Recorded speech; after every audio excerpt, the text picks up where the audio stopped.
is GhanaTalks Radio, the best station rocking the nation.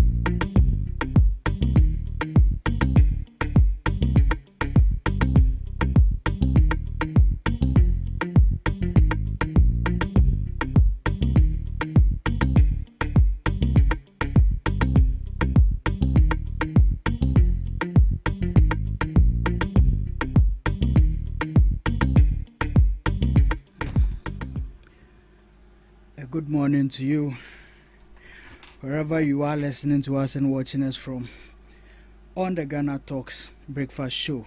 This is the first segment today. Ghana Talks Radio. Today I'm stepping in with the ladies, and later on the lady will step in with the guys with the second segment. As I said, a good morning to you. It's a Wednesday morning. The weather is cloudy in there. I hope you have your jackets on. Take your umbrella as well. You are stepping out. In the studios with me, I have the two beautiful ladies. One dark, one brown. But the dark is rather called brown. I've never seen one before, but Reggie and Debbie. Good morning to you, ladies. Good morning. Why are your voices so down? Good morning. And I mean, other cocoa be mamwana. Any bad cry? Because you can.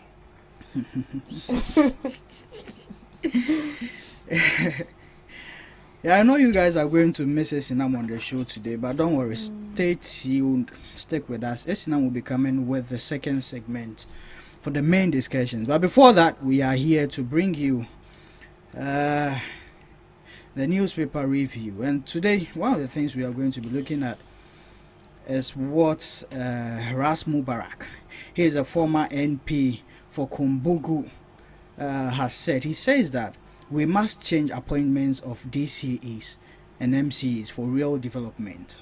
According to him, if we continue to appoint these people, it will never be on the merit of competence, because if a president appoints someone into these positions, it is more of party loyalty. So we tend to not really look at how competent the person is or how in tune he is even with the realities of that particular constituency or community. And so we need to do away with appointments and look at a better way of getting these people into such positions. What do you think of these, ladies?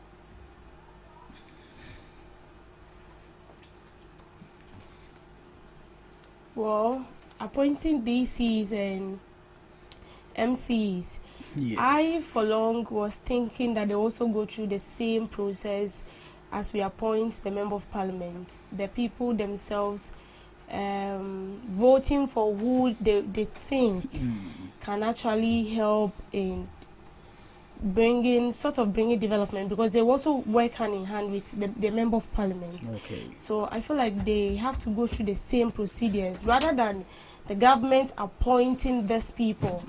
And I see it to be in a way that when they're being appointed, they are not being transparent enough, or maybe they don't really put in much hard work, because the person feels like, well, no one will be asked whether I'm good or not. If the government appoint me, whether you like it or not, delegates are supposed to come and vote, and definitely I'll get it.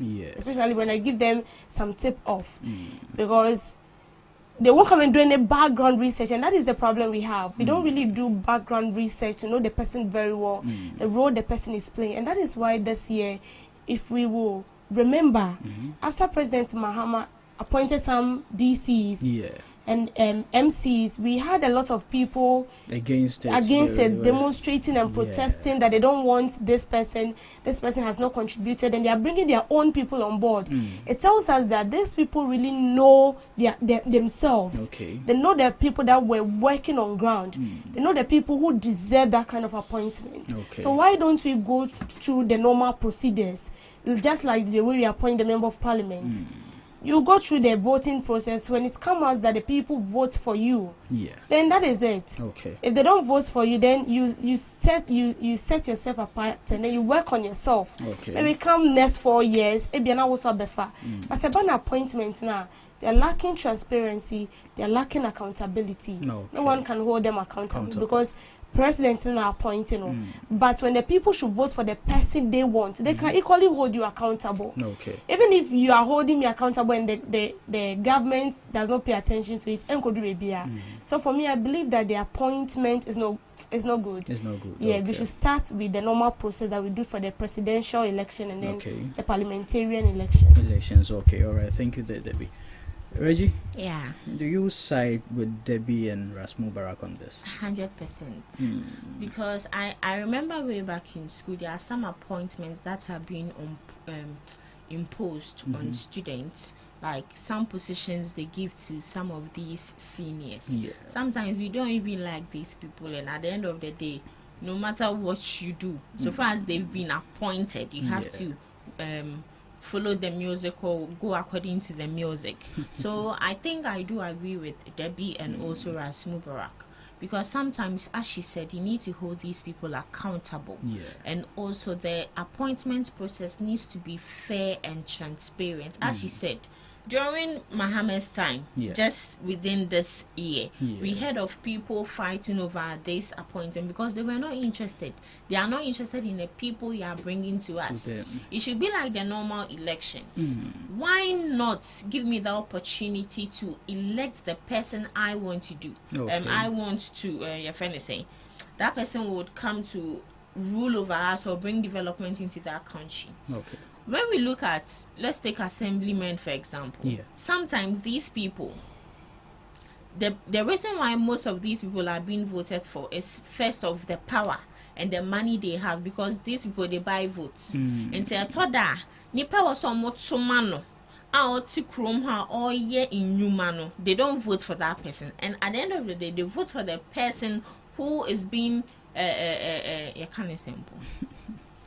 who has paid? Who has paid? They've bought their loyalty. Let me put it that they've bought their loyalty. So I think it's high time. They need to make sure that they invest that power to these individuals to make sure that they elect who they want for themselves. You can't tell me how to eat. I know what this person is doing in this constituency. I know who is good for me. I know who is bad for me. So give me the opportunity. And when we look at the DCs and the MCs, their role, their main duty is overseeing developmental projects in the district municipality, implementing government policies at the local level, ensuring law, order and security within the jurisdiction, supervising district municipal assemblies and coordinating their work, and lastly, promoting local economic development and welfare of the people. Most of these people being elected, they are not competent. They were only appointed based on grassroots loyalty. I'm not saying that our president is biased, but we know these politicians. When we talk about politicians being liars, no one is exempted. No matter how morally right you are, think you are. You think you are. We see you as dirty as any ordinary politician. Exactly. So I think that it's high time they give the people the opportunity. I remember Banyard. We went there for a reporting in regards to the potholes there, and the complaint these people were giving, and I almost said the MC is not available, said the DC is not available. I was like what I tell you that he's not available, like you see, but to me they can't be so but you see, most of these people don't even live or stay in that said constituency. That's a whole different problem on its own. And secondly, as you mentioned, the roles of the MCE. Most of the constituents don't even know this is the role this particular person. That's why when there are subjected projects which are not in good condition, they rather call on the MP, because we don't know the roles of the MCE, or we don't even have access to MCEs and all. So I think it's also high time the president makes the roles of these MCs, and that will actually come if we begin to go the electoral process of getting them into position, because then it will inform the people who voted for them that okay, say any tomorrow say we ain't. The entire want to hold the MPs accountable, because one was my MP. So any on ya dear. So well, I think Ras Mubarak has a point in there. Yeah. And I feel like most of these MC do not really know what they have to. Yesterday, I think there was I don't know what it was. I didn't really pay attention to it, but I saw that Parliament was actually, they were having a press. I think they were interviewing some people, the MC or something. I don't know what position it was. Then it's like the MC with me co-assistants now. Now when they ask the MC a question, now we're tapping the co-assistant. So the woman was like, "So who is the MC here?" And he said he's the one. He said, "No, you have to defend your cause. You have to let the people know that I am the MC. I know what I'm doing. Why should you be tapping him?" So it means that he doesn't know what he's doing. So I feel like, you see, we have to elect. We cannot come and be appointing people. Most of them, as you said, come on to or to US, and maybe a for their friends opportunity about come and take advantage because you have the money. And then they just push a whole everybody was watching. No, I tapping no Regina Casamame. How? A whole MC. It's not done anywhere. It's embarrassing. So very embarrassing. I feel also, oh, mommy, it's not like that. There shouldn't even be an issue. There, no, you give the person talking that opportunity to be the MC. To be the MC, Simple. That's because true. You don't even have any fair. So he was even asking whether he's abreast with current issues. And he said yes. And then one said, so talk. I was listening, I was like,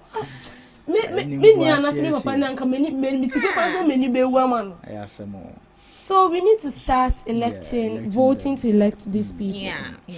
And we're talking about some of these people holding positions and not living in the jurisdiction. I can't remember one person wrote, I think, not Tom Okujata Blackwa is the MP there. Obi Tro letter man say, how can you be a leader and you are not even there?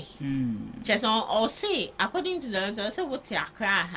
And you are enjoying all the benefits, and your people are there suffering. They don't even have water, all the necessary and basic social amenities. They don't even have it. So they should tell you something. We are not saying he's incompetent, but sometimes you have to have the interests of the people at heart. One thing about that issue is this, and sometimes I blame the MPs because of how they campaign. An MP is a lawmaker. An MP can stay, if I'm an MP in Sabzugu, I can't stay there and come to Parliament every day. And as an MP, I am needed in Parliament every day. Okay, you are needed in Parliament every day. It's just like a father needed at work every day to make sure that you bring money to the house. What is the best thing for you to do? Is to take care of Oh, but so you think the MPs are more sure most and that is why that person that wrote the letter, I'm telling you that or Jane say developmental projects it is the responsibility of the MP and not the MC. So man MC no better man. Yes, it's true. Because most of it goes straight to the MC, not the MP. You need to hold the MC accountable. MC no be ko akohu MP say, oh yes. Awe yensuo ye mba o ye nya aban mu a then no nso akọ parliament. Me nkrofo no ensuo say no akolo bia mamo. But MC na me kan hwe at the end of the day, every day Parliament has national issues they discuss. MC nankasa onim dia oye. You see. The inter hono. He or Oh, she yeah. Position and yeah, man, get fan dry. They ask you a question pertaining your own constituency. Now, Or tapi. Yes, but we really need to look at this because when we speak of national development, we are speaking of constituency development here. Yeah. Constituency no koso ana nation no koso.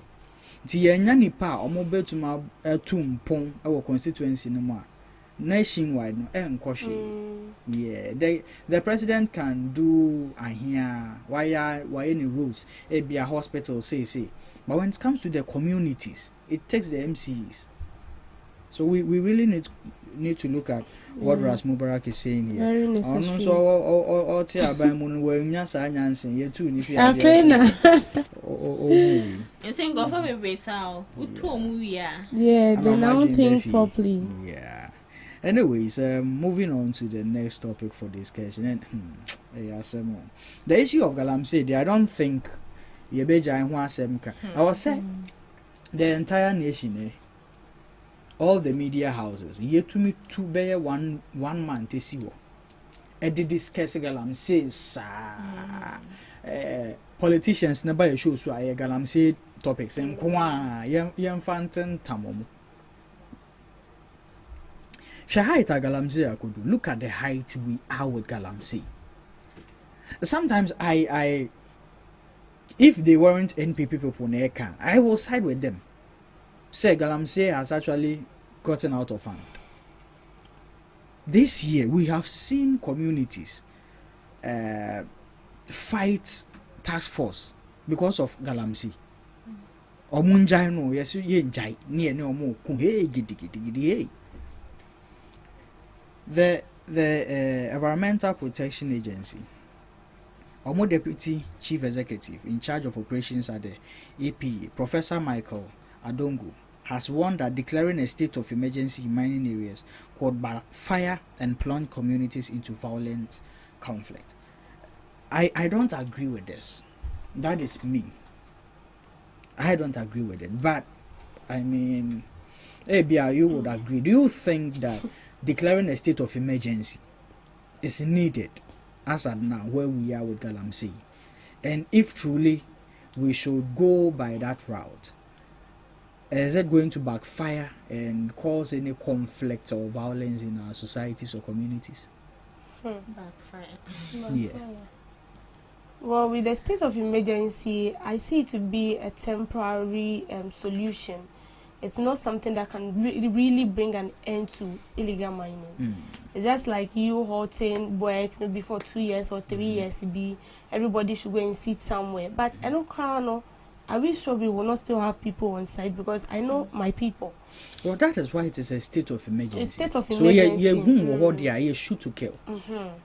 So in no son and nanka emergency, no, then we'll go straight to the shoot to kill approach, And no, yes, say Yebeka said, you know our problem as a nation. We see the problem, instead of we going straight to it, it's not like you're done that you're as a year till it becomes so worse that you won't say be a drone. Yent me bill. Me also make kind and he was like, so if I see my mom there, will I shoot? I was like, even if it's when we bring this shoot to kill approach, and if it is your mom you see on site digging gold illegally, shoot and kill her. Because if someone can actually pollute water for a whole community, I mean polluting water, that is where they also get something in. That water does not only serve as a water of life. Let me put it, because water is life. It serves as food, fish, and anyhow. Now I'm sure that aquatic animals don't come with that. Because of the chemicals they are using. And it's straightforward, no. You shoot and you kill the person there. A state of emergency, no mode ban. What people are calling, and this morning, Kwana Regina Khan, Mahama is considering of bringing it. I think 16 regions or 11 regions. 11 region risks a state of emergency. Very soon, Mahama Babe declared that. So with a state of emergency there, I would say... You think it's needed? it's needed, but in Kayakon is straight in moment can it be ever boy because where we've gotten to Mr. Omari, we say yeah you can't galamsey one. We don't really take it serious because we feel like we are not say community yeah. We feel like it's not closer to us. Yes. But we've forgotten that the water, the tap we use, it's they draw it right from the source, and the source has to do with the river that is being polluted. And so sometimes you fetch water, the color of the water has changed. Yesterday when we were talking to the people, particles. So indirectly we are dying. Sure. And aside that, Ghana Water Company Kraba Beche say if we didn't take time, a time will come we will be importing water. And Yebia, do you have money to buy it? If we start importing water right now, it will be very costly. Yeah. And not everyone can access it. Then it means half of the population we are dying. Yeah. And so why don't we stop it? I think that probably people don't even understand what the state of emergency means. Because as you put it clearly, in Suonon and say, let's halt all the activities of galamsey or mining itself for a period of time to regain the clarity of these water bodies and our forest reserves. Because they are causing one. Anyway, Reggie? Yeah. Okay. People don't really understand state of emergency. Yeah. My search did that come So a state of emergency is a situation in which a government is empowered to put through policies that would normally not be permitted to do for the safety and protection of its citizens. A government can declare such a state before, during, or after a natural disaster, civil unrest, armed conflict, medical pandemic or epidemic, or other biosecurity risk. This is what state of emergency is. And are they trying to tell us that yensasina say your water bodies na asay no? This is not enough reason for them to declare state of emergency. That water, we drink it straight from the source. Even if it's purified, not purified, still, I say, these people use dangerous chemicals to mine. As she said, Ubesan Udekos pipe, clean pipe, bugu, usuye, found safan, a fin and a womb. I thought that would bugu or cry as a da, not a fina kuguasi. We are not seeing it with our own eyes, but unless it passes through, you can say, scope.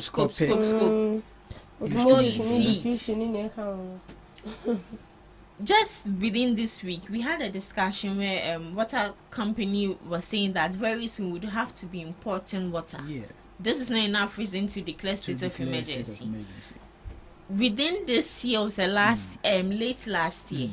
I think one of the hospitals came out to say that the main reason for kids being born deformed is because of this illegal mining. The way the waters are being destroyed. These mothers, pregnant women are taking it in. It is not enough to declare state of emergency. BBC came to Ghana here. They did a documentary on galamsey. They went to where baby omoye galamsey root cause no, which means say science you na ayese no and one ankola rombesa no one no. That is what they used to cook. When they find is a cooking in put their heat no ebe neutralize when ebe kun when kakra. They are trying to tell us that all this is not a reason. They said when you declare state of emergency is because of the interest of the people. We are at risk. So they are trying to tell us we are not at risk. That's what 8 people are dead. 8 big people are dead. A lot of people have also died in regards to galamsey. Police officers drawn in, even the galamseyans themselves also dying. This is not a reason to declare state of emergency. Okay. You see, these people, when they are not in power, they have a different tone. Once they get power, they think they are wiser than Kukwananse. You are telling us that the community people, the same community, Yamfani say, there's Anya, right? The Anya Hasi, in Suayer no assay a ye and so no. Nti Abaya declare state of emergency. Yen krona ye brewon so hun, yebesani Abaya kontokwa. How logical is what this man is saying? How is declaring a state of emergency going to backfire? Exactly. Into violence and conflict between who and who? Then unless he's trying to say that he's also involved. I mean, the community is the one crying. Yeah. Say yensu say you ntimunya galamsi. What's the community for now? So besani abaya kontokwa because abaya bebo nsu ne ho banya ma. You see, what he's saying, he in a way he's not wrong. The reason I'm saying that was some time ago I saw a video where some youth involved in Galamsey actually did a video where they were threatening the president that he has no audacity to stop them from mining illegally because that is their only source of income. And I saw the parents of this young youth also backing their children. That is what they do. What are they trying to say? Are they trying to say that they are supposed to come and sit home idle without doing anything? And then some time ago, I also saw a video where these illegal miners were like, if they like, they should bring military on board. Yeah. They are prepared for them. They even now have the audacity to even face it off with law enforcement. Yes. That alone is enough reason for a state of emergency and a shoot to kill approach. That alone. For them to be emboldened this much, that should tell you that these people are willing to subject all of us to death for their own selfish gain. Charlie, where I say I hear you, you'll be surprised and shocked. Say you too has say benya good. Oh yeah. And cranful baby ni hanuma omunye juma.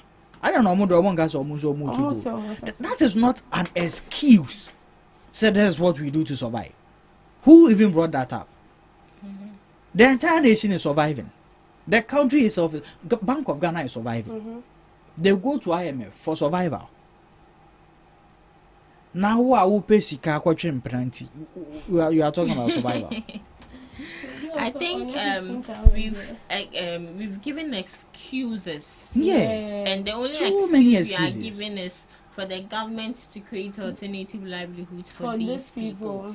I think yesterday during the reporting, one woman said, first, no, it wasn't who chamfan it was carry and go. Carry and go. Yeah. So gather and piano.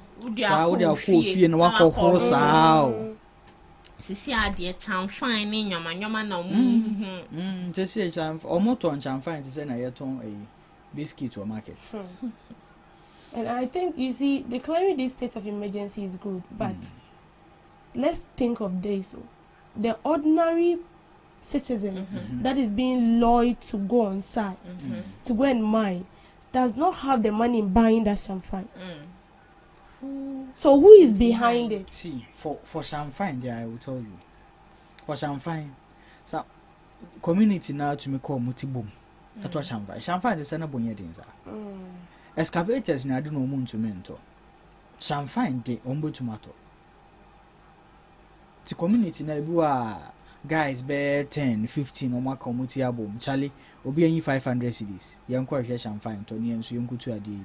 I mean omko site one day kro ombo tomato omoka. That's one thing about gold. Oko site one day wunya gold kete see. What's oka? One thing they also said yesterday was you can't hold the government responsible for Galamsey, but rather the chiefs in these communities. And when I was just sitting here, one thing just dropped in head. When these people, some of these chiefs in this local communities where Galamsey is going on, when they want to enforce a rule, it works. Say, Oma ka say mo be in a shop. Yeah. Will be a shop na actual. Yeah. They make sure and people obey it. So this should tell you that the chiefs have the power to make sure that they end Galamsey. Sure. So why not, if some of these circumstances happen, some governor was small more call grounds and go and make sure that these rules are being enforced. Why don't you send these same people to make sure that Galamsey is ending in your community? Because Accra, if I'm not to Galamsey or Accra, Galamsey is not going on here in Accra. It is these regions. So the chief there, what are you doing to end it? Sir chief, president, obetumi ayede obeye bia say enjaya wo chief na wo ti wakonya so ankofo no ba wo ho, because I believe these people can't just enter into your community and start mining. I remember Cheddar, he went to campaign in one community, one on hine no campaign. You see, so they should tell you something.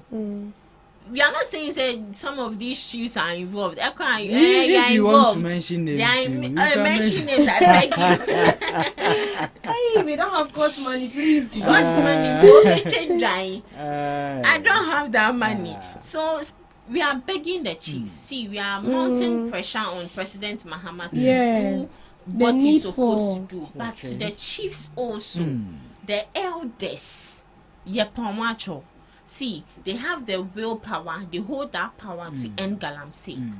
Which will be what there was all the NBR. I think some communities they can even cut your head, banish you from that place. Do what you're supposed to do. There are some more. The issue of Galamsey, I think, as we are all saying, you do want to grow. And by the time it catches up with us, there will be no way around it. No way. But do you think this new government has really done any progress in the fight against Galamsey? Representative. Let's see answer for that. Oh God. Well, I would say not really. Not really. They are actually trying their best, but it's not enough. With this current government, for me, I feel like they are walking in the same shoes as the previous government, because the same thing they are bringing on board as the initiative they feel like can solve illegal mining was the same thing we saw during the previous administration. Example has to do with burning of excavators. During their time, they complained that the MPP were burning excavators, blah blah blah. But when they came, they also burnt excavators. The MPP deployed military personnel on ground. They also did same. They are deporting Aisha One was during Akufo-Addo time. So they said that she even has Ghana card and Kosi baby Edu. You are deporting no, say jailing no. And now no, you're deporting. So 1 week time, you will not sign with Ghana. They deported him. I told you that news is a fake news. In the news of the media, she has been jailed for 4 years. Where? Not in prison. She was in jail. She was in jail. But that was the ruling the judge gave. Yes, she was in jail. And then this current administration also got hold of some group of Chinese on ground, and the only thing they did was deport them. Because I cannot go to someone's country and fool, and you think they'll deport me back to the country for my government to deal with me. Are you saying the Chinese come here to fool? Oh yes. They are here to make money. You are calling it fool. Well, how will I say it? They are making money. You are calling it fool. How will I say it? So yesterday I saw the issue we were talking about, that they say visa, they're giving them visa, or they come to check the visa process for them to come. The foreign affairs minister. What are they doing? I mean, how does this solve Galamsey? You see, I feel like the NDC is relaxed, and trust me, if they didn't back up, it will affect them in the coming election. It needs to. It will affect them because they need to go. We saw a day before yesterday, there was this news that came out that the Gold Board went to give Land Ministry 5 million and then 5 pickups to fight against Galamsey. Then we're asking ourselves, what today? Pickups are only quiet. I don't know, make sure they are sites. Or the money are they going to use to pay people? Like I don't understand. It makes no sense looking at the way measures we think we are fighting. Yes. Like you just sit down, analyze it, and you're like, now wait, you better stop it, Galamzi. Oh, and stop. We are talking about a life-threatening issue. Yes. And you are massaging it. Seriously, Mr. Mari, you are massaging it. We are joking with illegal mining.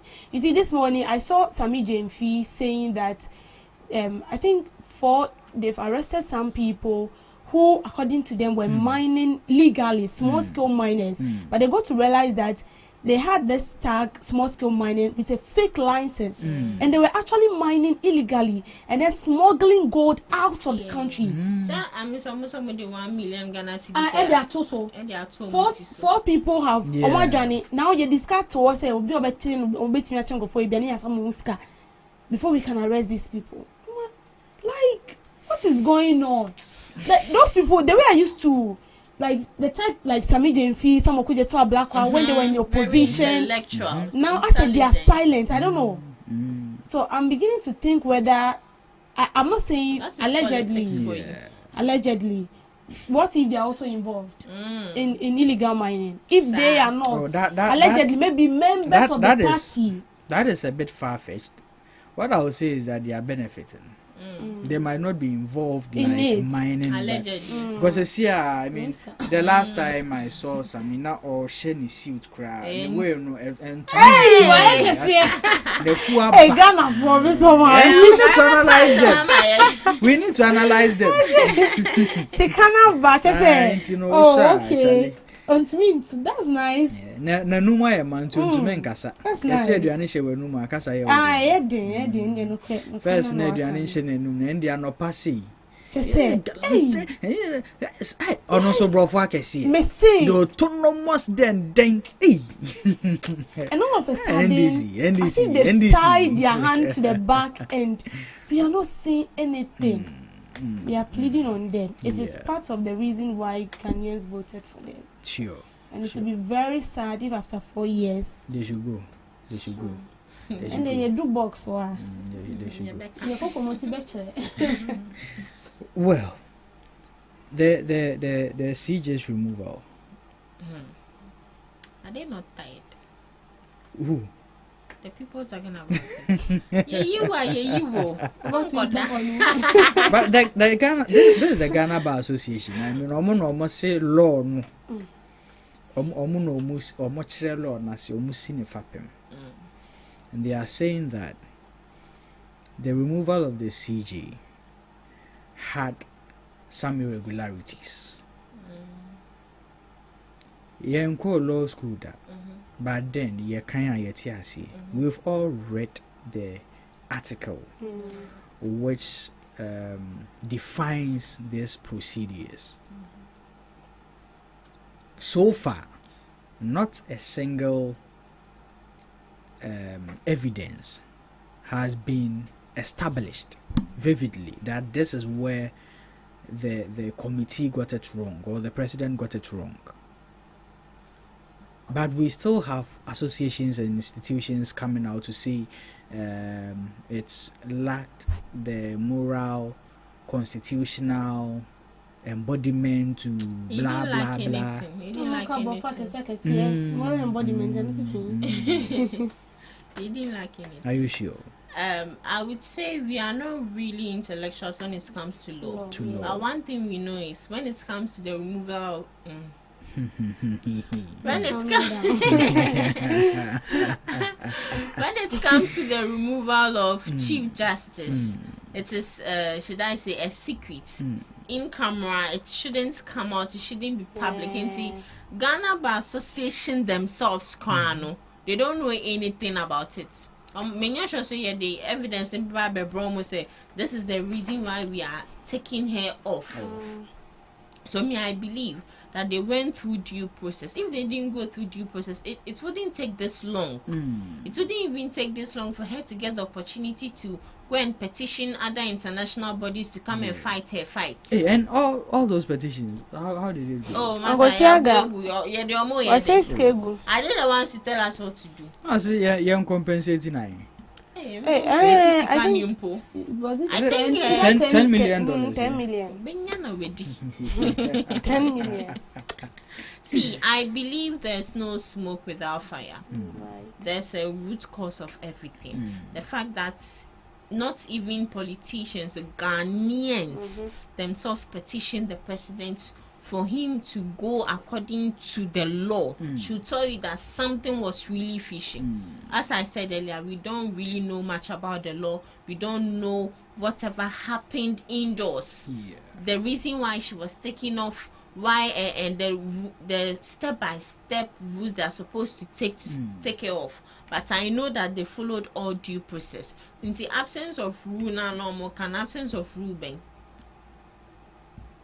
And I think that, let me see, the absence of rule means the Constitution of Ghana provides procedures for the removal of the president, vice president, high court judges, and other superior court justices. So all they are saying is it doesn't really state the step-by-step rules for removing a chief justice from office. It is research in campaign, so they should tell you that it's a secret. Yeah, it's a secret. It shouldn't be made public. But these people are doing then they'll say this buying is bad. The buying is not bad. Even started from Nipano Oyi, Nipano or appointing somebody chief justice. It started from his time. But he was silent on it. Say nipa no nso no lawyer. Nti bi lawyer. It doesn't hold any legal doesn't hold water. Strength. But I mean, you know,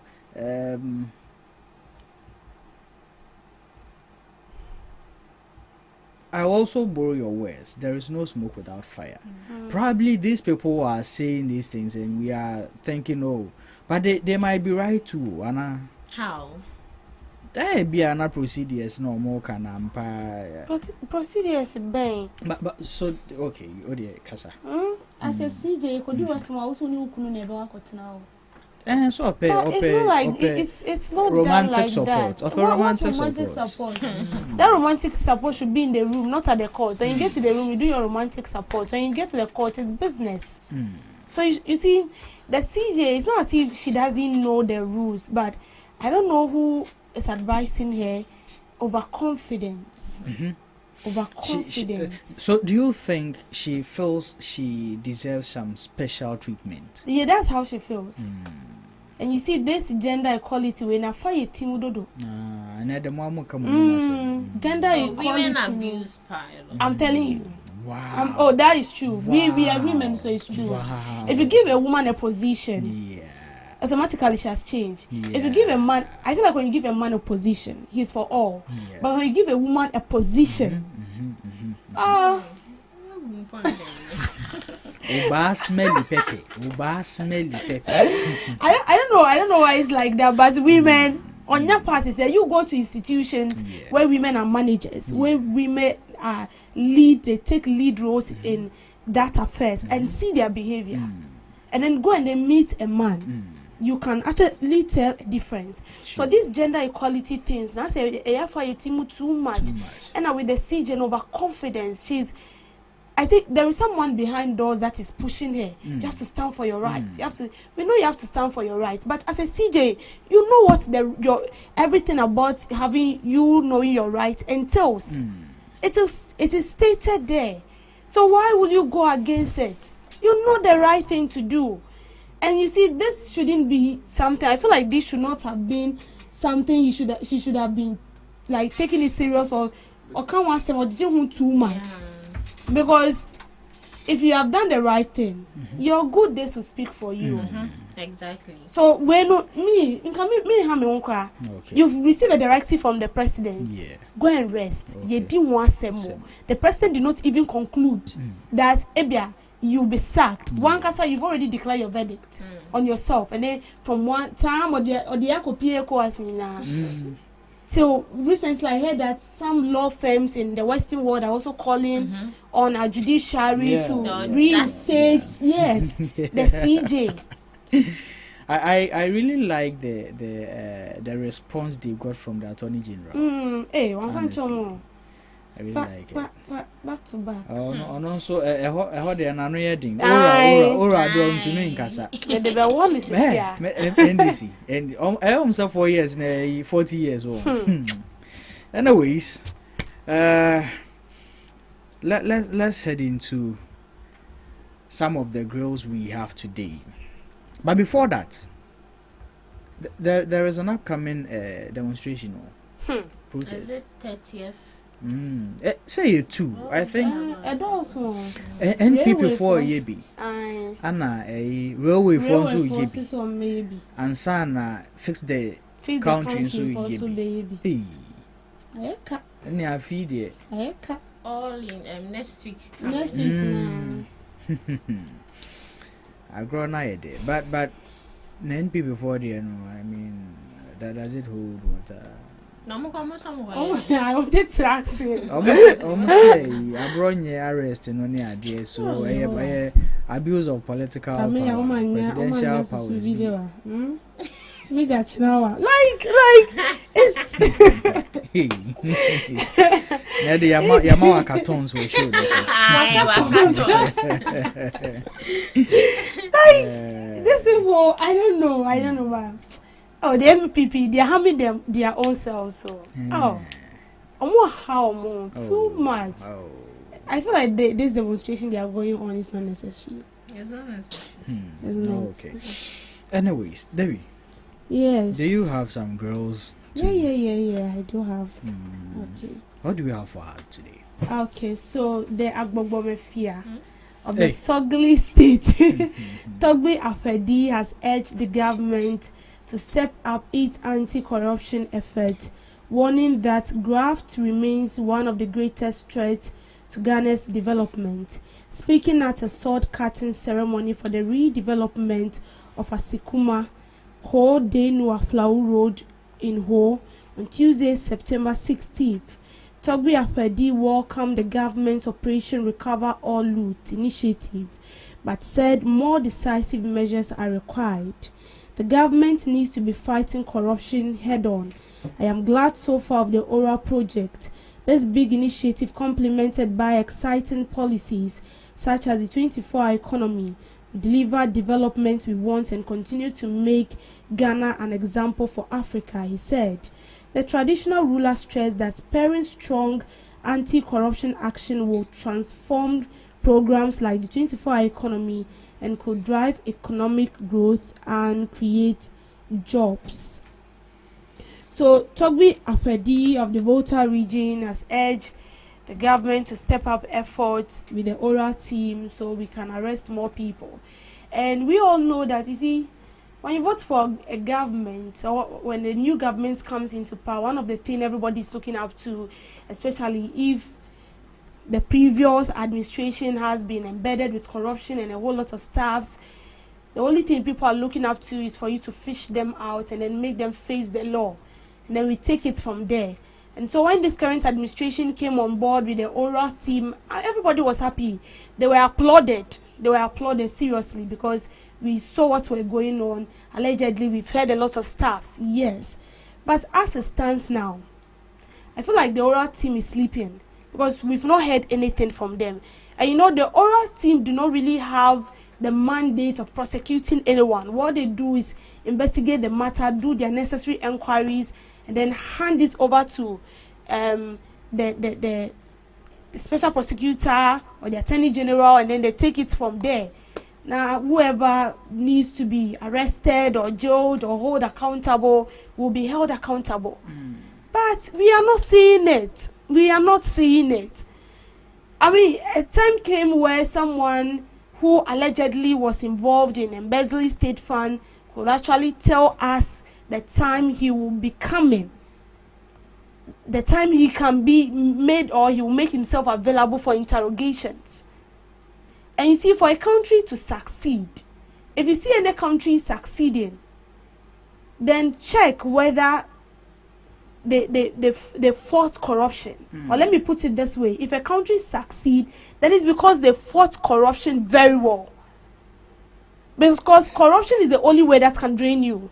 If you're talking about 24-hour economy, yes, we can bring a lot of policies on board. But when you don't have the right people who make your vision reality, it won't work. So the government can bring out initiative like, let's say, maybe creating more jobs for the youth and bringing out new policies and a whole lot. And monies will be projected into all these policies.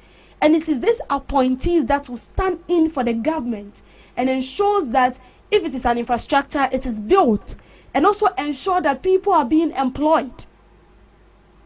But if those money are being projected into those policies and the appointees who are supposed to ensure that those infrastructures are built to employ the people spend that money or transfer the money into his private account, we are not going to see any progress. And you see, corruption has become a major problem in this country. We keep talking about corruption each and every day, but we still see corruption. The very people we entrust power into their hands end up stealing money from us. They don't even pity the taxpayer anymore.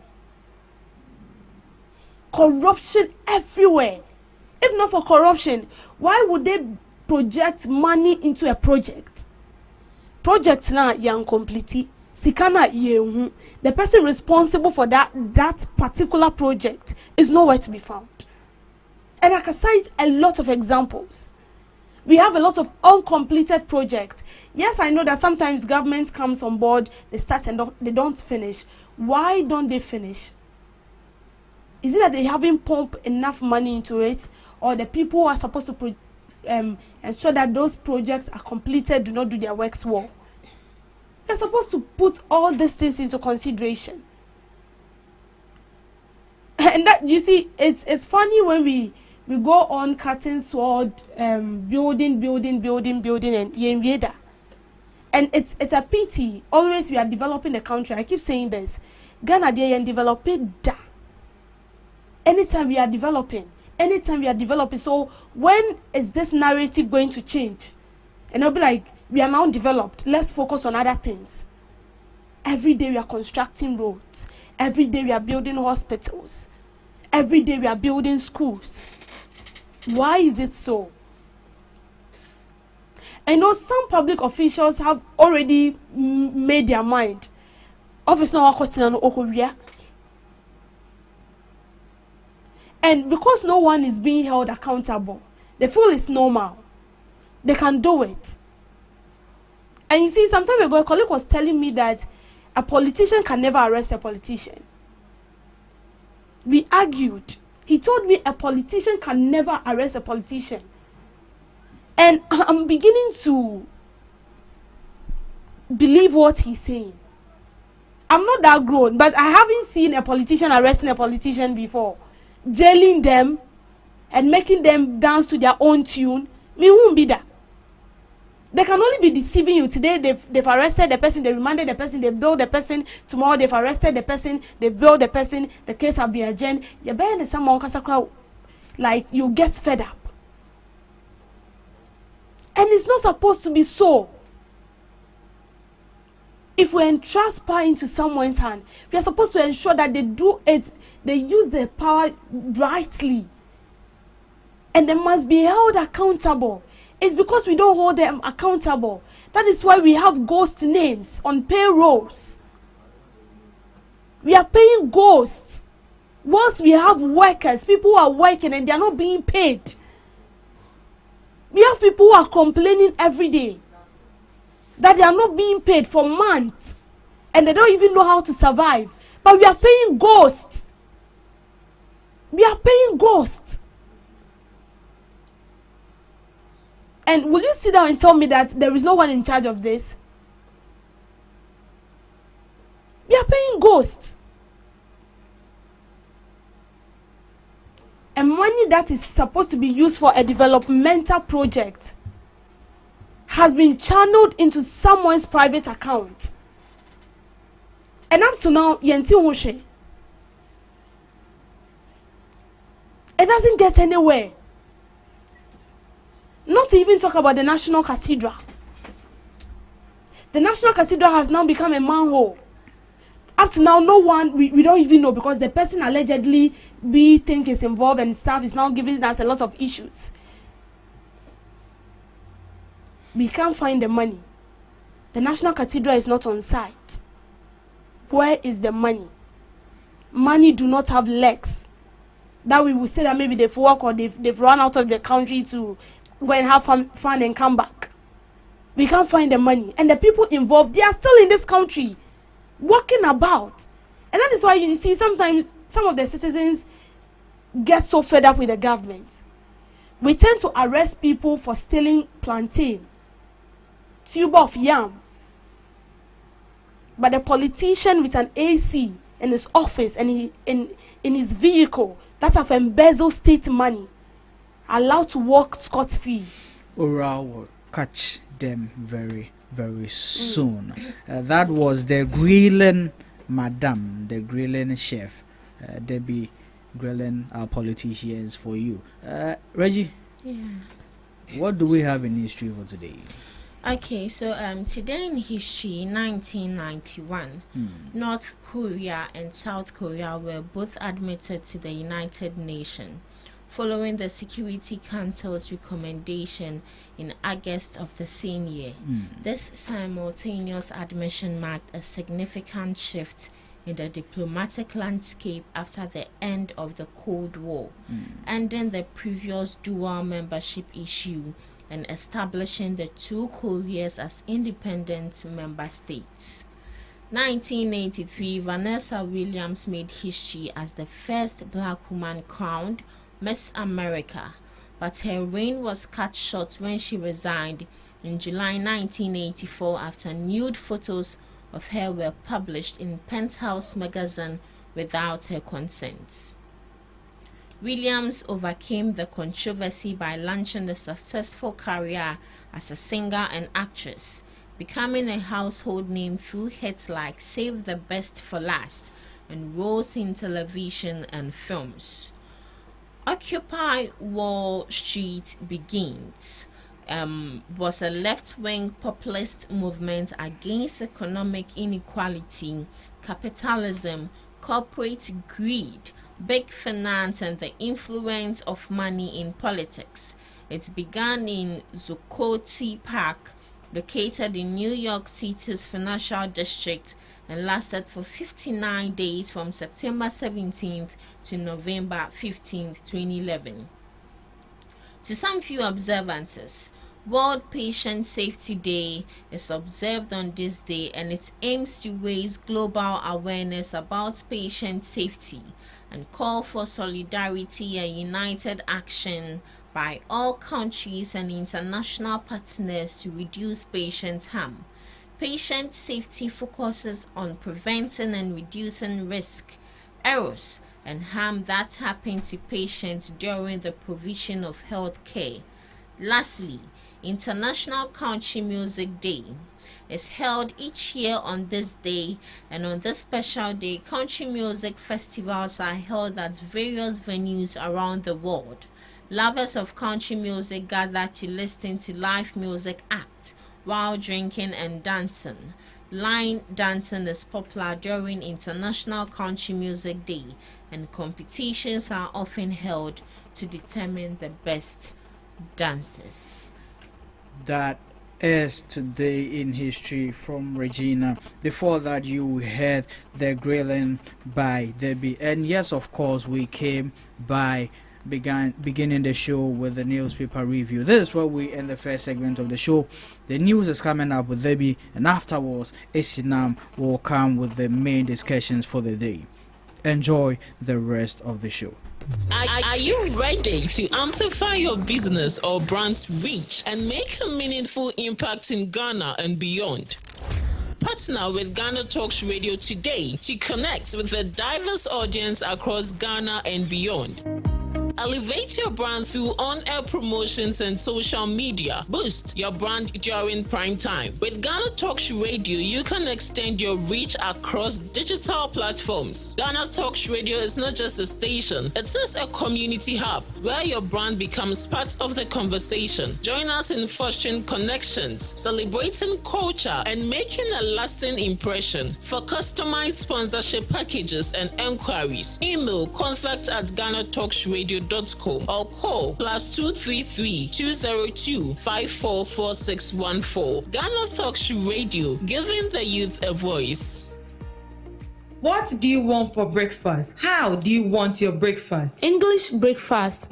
French fries. Koko Nikose, alo komi kesheto. Wache. Well, Gobe is the real deal. Join us on Ghana Talks Radio. Let's serve you a buffet of breakfast. From news headlines review, current affairs to social issues. Entertainment, sports, and all the trending stories live on our mobile app and across all socials from Monday to Friday, 7 a.m. to 10 a.m. With me, Pakwesi Omare, Regina Bless, Deborah Adoso, and I am Esinal Fiagbedu. This is Ghana Talks Breakfast Show.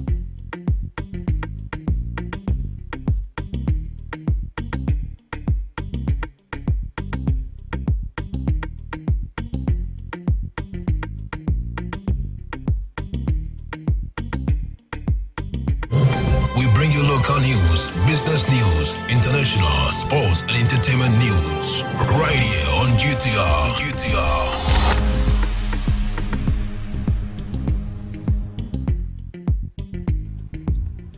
Welcome to the morning news broadcast on Ghana Talks Radio. Coming up, EPA warns state of emergency could spark bloodshed. 4 million bounty set as police pursue gold trafficking fugitives. Educhum demands board reform for Ghana. Transport union opts for dialogue over violence and land claims against government. These and many more coming up shortly.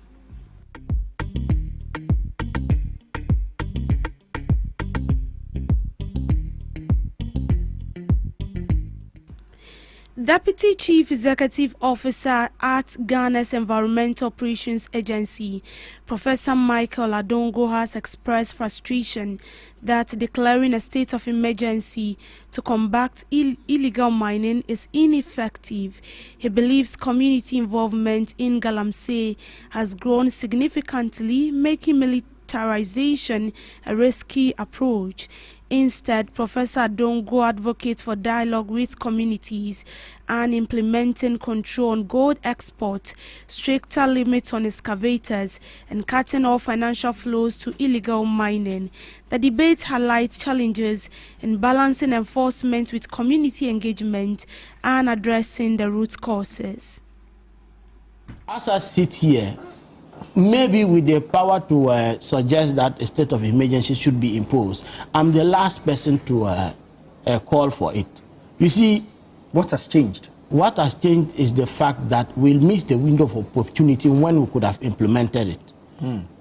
I've gone to these communities. I've seen some of these people. They are not people afraid of dying. That is the truth.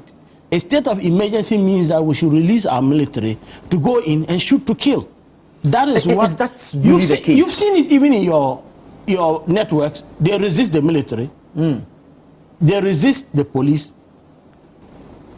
So that is the challenge here. Is it an option to send the military in there with the order to shoot to kill people in the thousands? Because it is not like when they hear you are coming, they are going to stop. It's going to be a cat and mouse game. They will resist, some will be shot, they'll move to the next place. You move the military there, kill a few people, and they will move. That's what is going to happen. We need to slowly but consistently tighten the monies that flow into it, and then make sure that access to the equipment, that is where the damage is coming from. This thing called Galamsey has been with us for several years. The only problem is that money has gone into it, and some manpower, that is equipment, has also gone into it. That coupled with people who are highly connected with the ability to get the gold out of this country for the windfall, it fuels it. So our effort to first make sure that we have a stranglehold on gold exports. That will limit the extent to which gold flows out of this country. We can then begin to identify, see some gold and other things. If the money is not flowing back into Galamsey, I assure you that we can then, with very limited effort, bring this under control. I also think that over the years, the effort, and even more so now, to control the movement of excavators, even though it appears slowly, but it will eventually make sure that people don't have the equipment to go into a Galamsey. I have toyed with everything. There are times I wake up in the middle of the night and I feel like, okay, why don't we just send in military, give them explosives, and then they lace these excavators off and blow them off. And now that thought has not dissipated from my mind, and I'm still toying with it. Is it possible that if we meet an excavator within 100 meters of a riverbed, we blow it up? That's still an option I'm thinking of. So all the options are on the table. It's just that you have to carefully implement them. In related news, the Ghana Police Service, in collaboration with the Ghana Gold Board, has launched a manhunt for 4 individuals accused of large small-scale illegal gold. Abdul Karim, alleged recruiter and middleman. Sadiq Abubakar, suspected of courier recruitment and logistics. Mohammed Asfar, wanted for involving in smuggling syndicate. Mohammed Rafiq, believed to be the mastermind. The 4 are part of a 7-member syndicate involved in illicit gold trading. Authorities urge anyone with information to report to the nearest police station. On the 26th of August 2025, we got intel through one of our hotlines from a patriotic citizen of the land to the effect that some foreigners were in cahoots with certain licensed traders of the gold board. What they were doing basically is that they give funds to these licensed traders of the gold board for the purpose of buying gold for and on their behalf, which gold they pick up from Takwa through various Ghanaian couriers. Of them. An entity called NK Bernard Enterprise and its sole proprietor Bernard Nkrumah have been closed down by the gold board. They no longer have any lawful authorization to trade in gold, as their license has been suspended forthwith. And so if you have any business whatsoever to do with them relative to gold trading, you must cease from that forthwith. All these persons I've mentioned, the 3 suspects already in custody and the 4 persons at large, have all been charged for dealing in gold without authorization, for facilitating gold smuggling, for smuggling gold, for transporting gold without authorization, and for attempting to smuggle gold. A hopeful candidate for the new Patriotic Party flag bearer position in the 2028 has expressed to lead his aspiration driven by a conviction to achieve a brighter future. He believes the presidency demanded a mindset willing to transform Ghana to overcome poverty. The former Minister of Education, Dr. Yawse Duchum, highlighted education as a pivotal area for transformation, advocating for STEM education and innovation inspiration from Singapore's development model. His campaign aims for a promised land where citizens benefit from national progress. President of Ghana means that you have a mindset that tells you that things can be better than what I've inherited or what I see today. If I ask anybody what's the greatest challenge facing Ghana on the street, I ask people, what do you think is the greatest challenge facing Ghana? Number of them will talk about cost of living issues. Things are very difficult. At the end of the day, I conclude that the greatest threat facing this nation is poverty. And that we have to be frontal with it.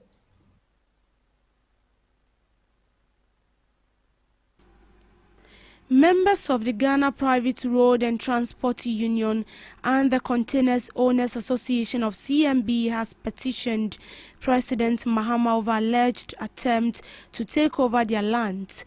The petition was received by presidential staffer Bridget Otu at the presidency, commends the association for opting for dialogue instead of violence. The public relation officer of the GPRTU, Alhaji Moro, expressed optimism that the government's intervention would secure the land and sustain their operations.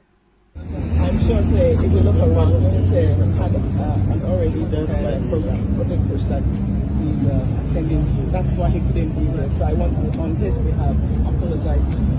And you made a statement that I so love. You said that you want to engage in dialogue and not violence. And in the history that she recalled that as far back as 1985, you occupied the land, and in 1996 for the Containers Association. So there's a history there. So I want to first of all say he sees this as very serious, and he will he will attach all the seriousness this deserves. I will go in there and submit it. Wait for the Chief Justice. When they come, then I'll hand it personally to them. So you know that the President will see your petition and he will attend to it as well. So thank you, first of all, for honoring the President. Thank you for not engaging in violence, and thank you for bringing this to us. On behalf of our The Minister for Government Communications and Member of Parliament for Kwamankese, Felix Kwakye Ofosu, has dismissed claims by the New Patriotic Party that its members are being harassed by the state.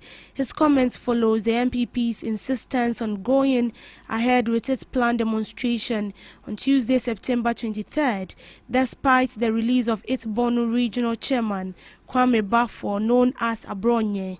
The MPP has maintained that the protest is not only about Abronye's detention, but also what it describes as a pattern of political harassment. Speaking in an interview, Mr. Kwakye Ofosu described the MPP's allegations as baseless. You know that these claims must be dismissed. Exactly what is the MPP complaining about? Between 2017 and 2020, when they were in power, did they not put people before the court to prosecute them, he asked. He added that the streets were in line with the government's campaign promise to ensure accountability under the Operation Recover All Loot initiative. There's no problem taking past government officials through accountability, Kwakye Ofosu said. In business, Ghana's public debt stock rose by 15.8 billion in July 2025, reaching 628.8 billion. This is per the Bank of Ghana latest summary of economic and financial data released for September 2025.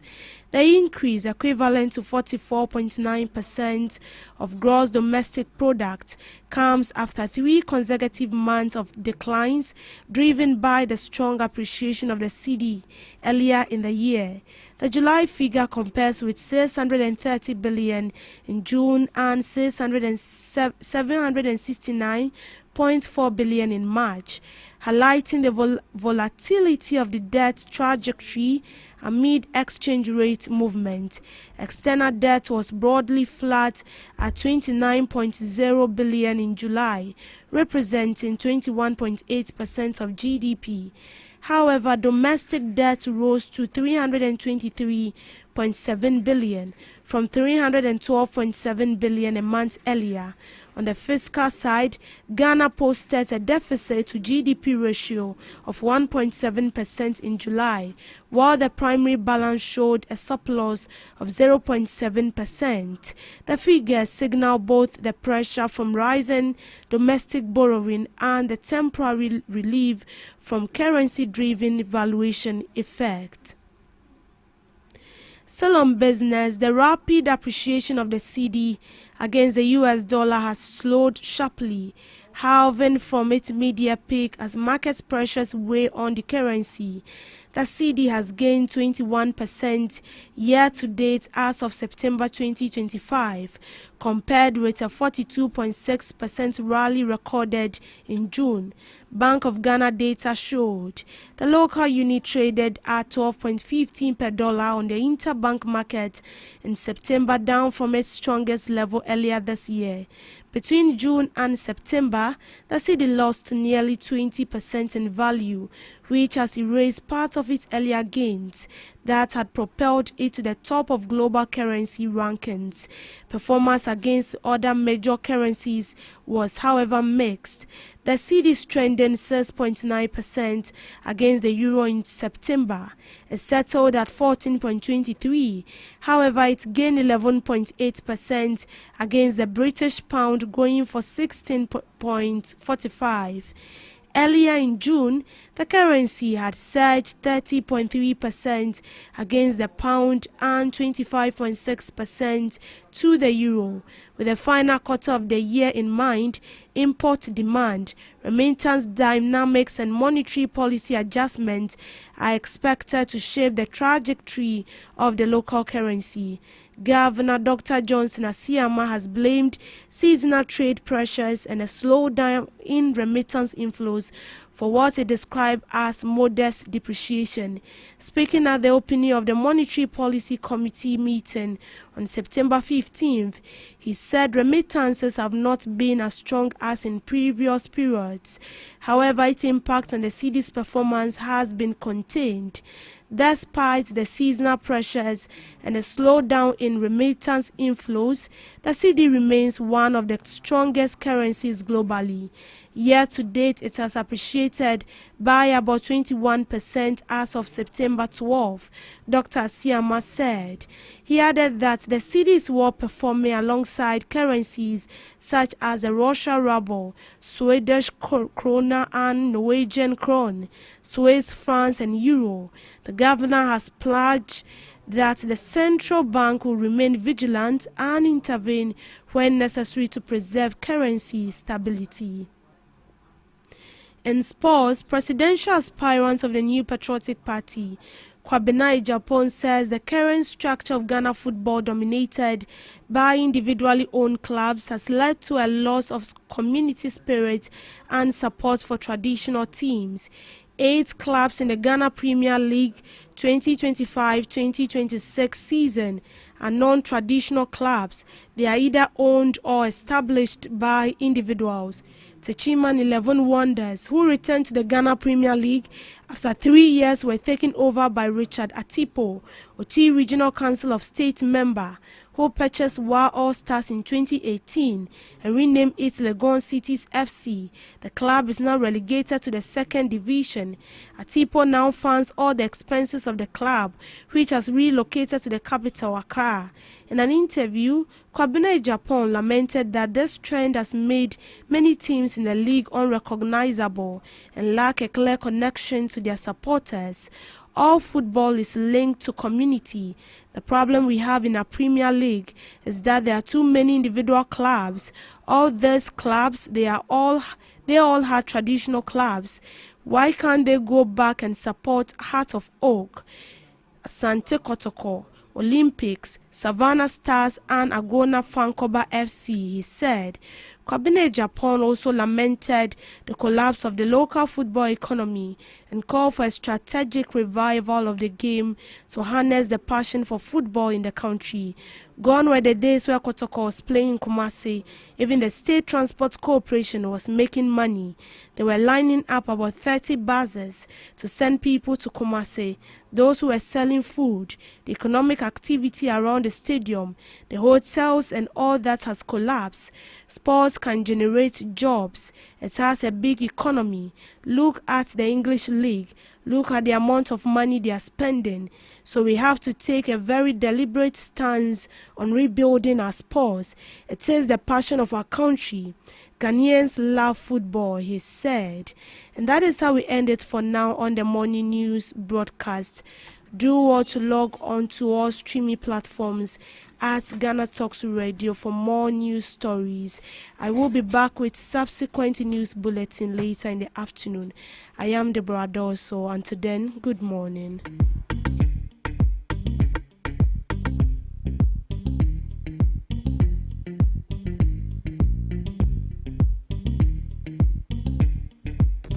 Are you ready to amplify your business or brand's reach and make a meaningful impact in Ghana and beyond? Partner with Ghana Talks Radio today to connect with a diverse audience across Ghana and beyond. Elevate your brand through on-air promotions and social media. Boost your brand during prime time. With Ghana Talks Radio, you can extend your reach across digital platforms. Ghana Talks Radio is not just a station, it is a community hub where your brand becomes part of the conversation. Join us in fostering connections, celebrating culture, and making a lasting impression. For customized sponsorship packages and enquiries, email contact@GhanaTalksRadio.com or call +233 202 544614. Ghana Talks Radio, giving the youth a voice. What do you want for breakfast? How do you want your breakfast? English breakfast, French fries. Koko Nikose, alo komi keshito. Wache. Well, Gobe is the real deal. Join us on Ghana Talks Radio. Let's serve you a buffet of breakfast. From news headlines review, current affairs to social issues. Entertainment, sports, and all the trending stories live on our mobile app and across all socials from Monday to Friday, 7 a.m. to 10 a.m. With me, Pakwesi Omare, Regina Bless, Deborah Adoso, and I am Esinam Fiagbedu. This is Ghana Talks Breakfast Show. This is Ghana Talks Breakfast Show, your morning companion. Ghana Talks Radio, #1.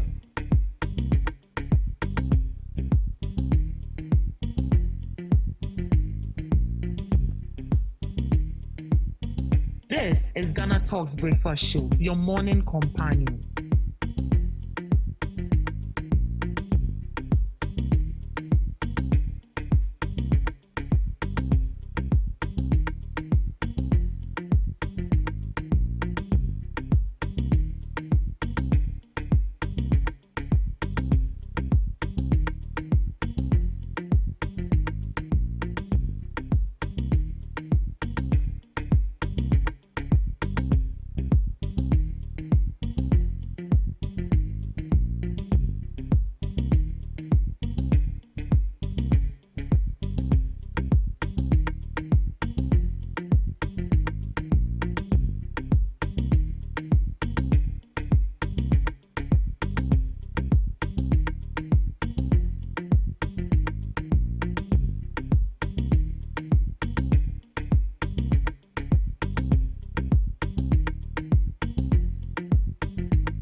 This is Ghana Talks Breakfast Show, your morning companion.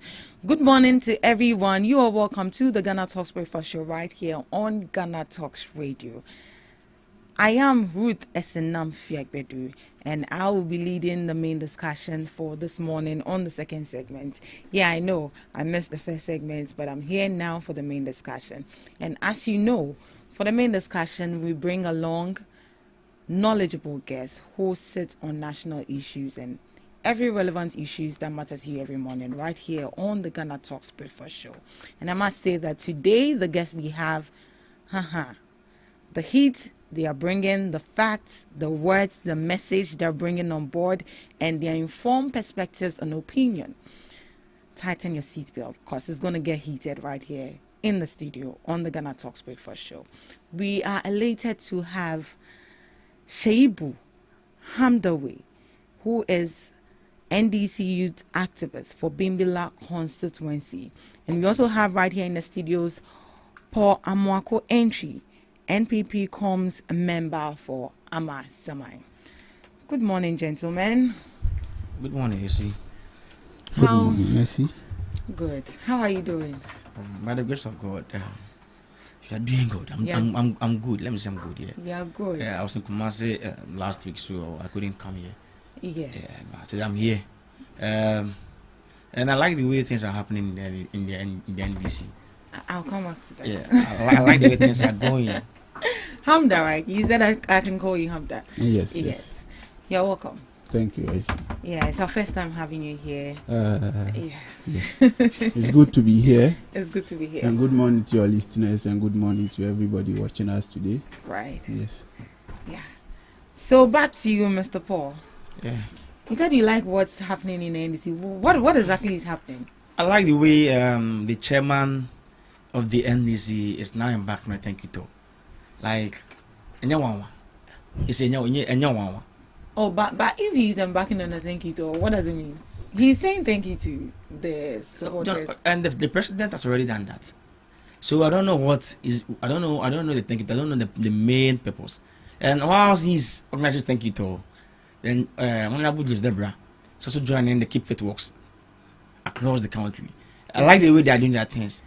The way do you know one thing? Just 9 months in power. To me, to them people, we wouldn't like it that way because we want the president to focus on his work. But if they start with this presidential of libraries thing early like this, I think it will make the president lose focus. Some of the CEOs and some of the appointees might lose focus and then start misbehaving and to affect the country. So they should allow the president to work. Now, at this 2026 crowd, and you start to think it all, and I will start to talk right. You Keep Fit Club, you join Keep Fit. Now we just thank you to. It's very nice, and but I don't see anything wrong with someone joining a Keep Fit club. Yeah, you not see it because you don't have the political eye. Yeah, but if you have the political eye, you know what's happening on the ground. You get to know.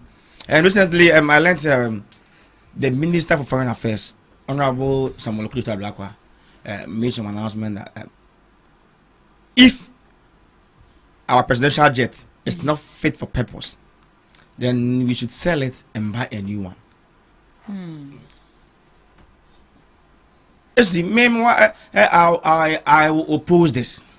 Why? Any day, any time. Why you oppose the same man made mention that the jet is fit for purpose until 2030. So in your words, when we wanted to purchase the jet for the president, you know this jet, if you buy it for president no Kofi off and Kofi. It's for the country. It's for the country. Anyone who becomes the president will still use it. So I don't know why they were opposing it then. Meanwhile, we were alleging that there was some force on it. There was some force on the jet, and we need to just sell it off. Then buy another one. We have some private aviation firms that can buy it, or just some other countries which might need it. They might buy it, like the way we bought away from China. Maybe some other country can also buy from us. So they will buy a new one. But they were opposing it, saying the jet has 3 engines. Even if one fails, the other one can work. But now you're making that if it's not fit for purpose, then we can sell it and buy a new one. This is not a priority now as a country. The president traveled with a commercial flight and he didn't complain. About any stress. No. Mama didn't complain about any stress. So since he didn't complain about any stress, on corner the commercial flight, we have no problem.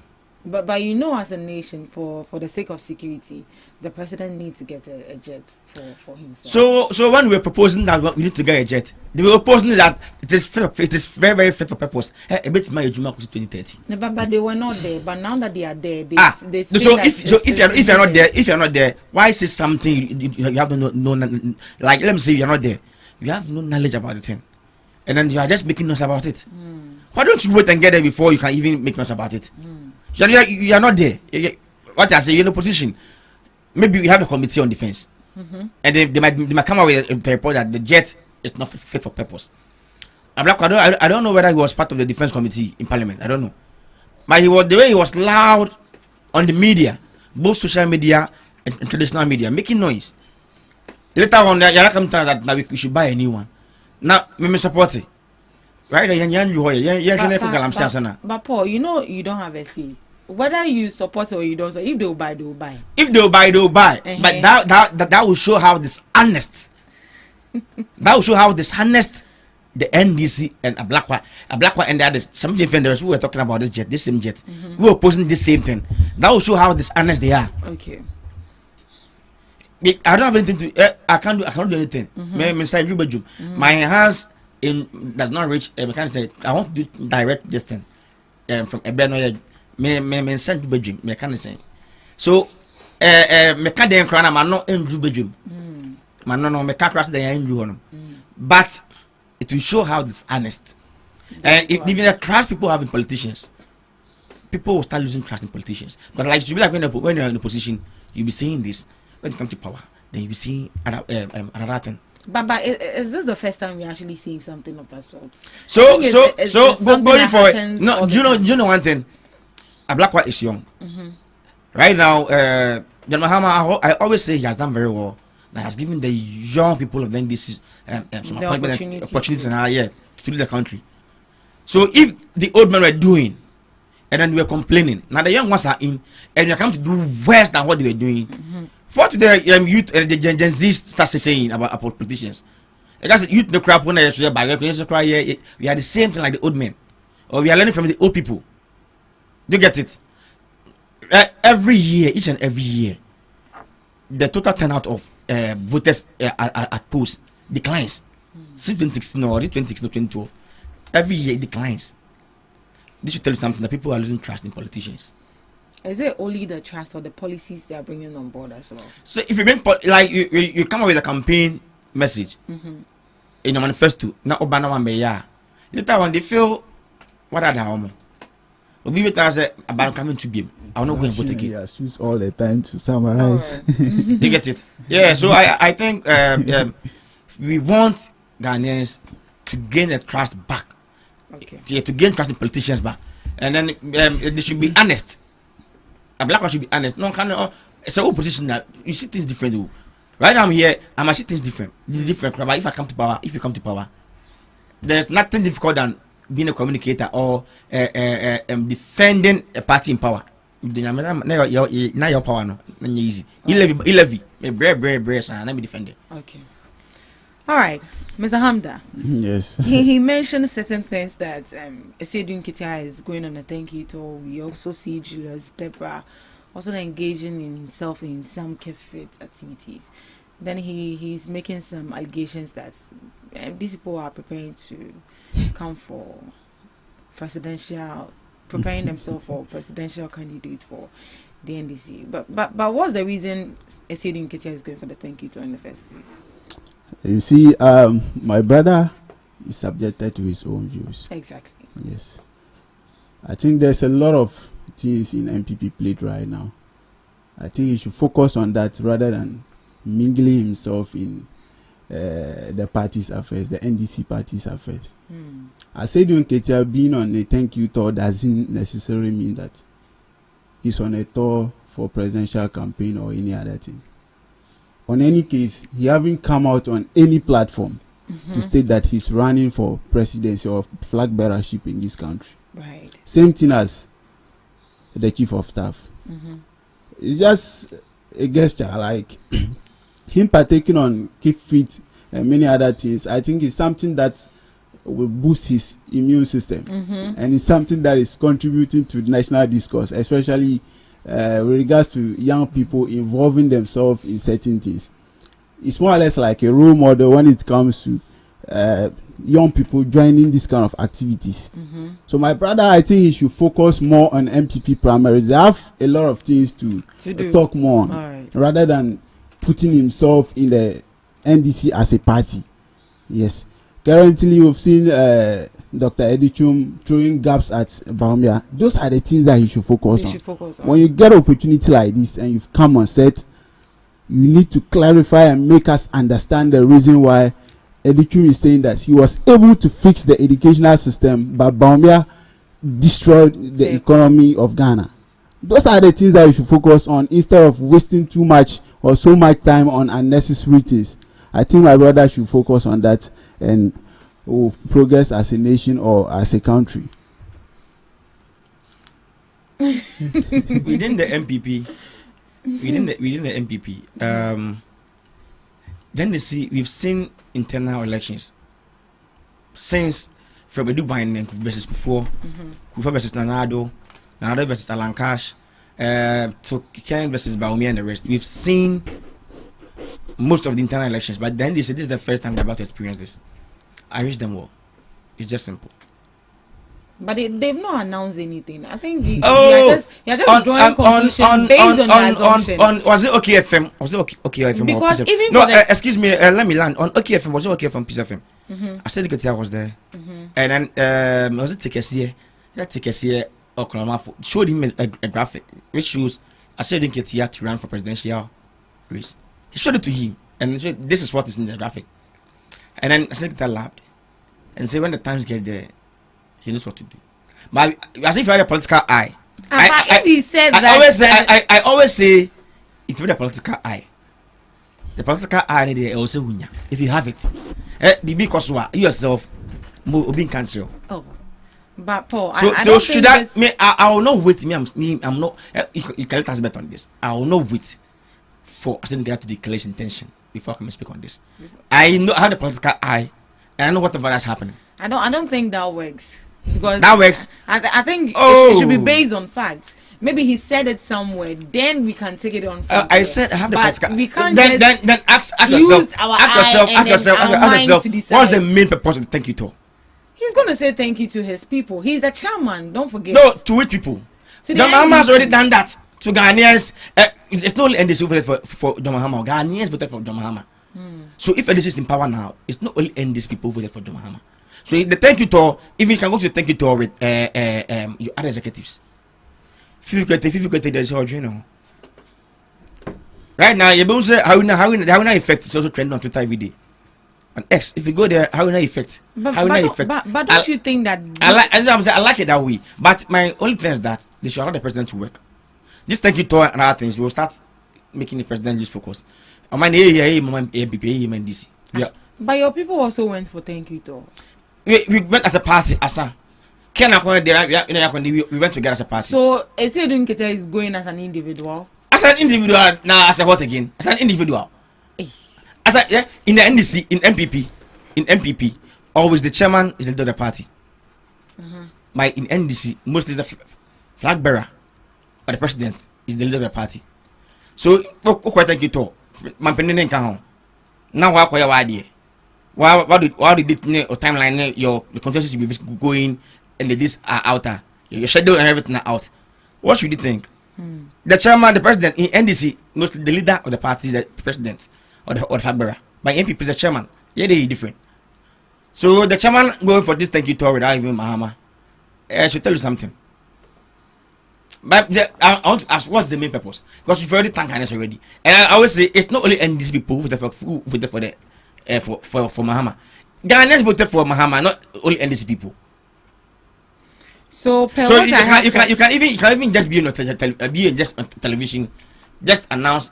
Oh, I said, I'm here on behalf of the NDC to thank everybody, or on behalf of Mahama to thank Ghanaians for voting us.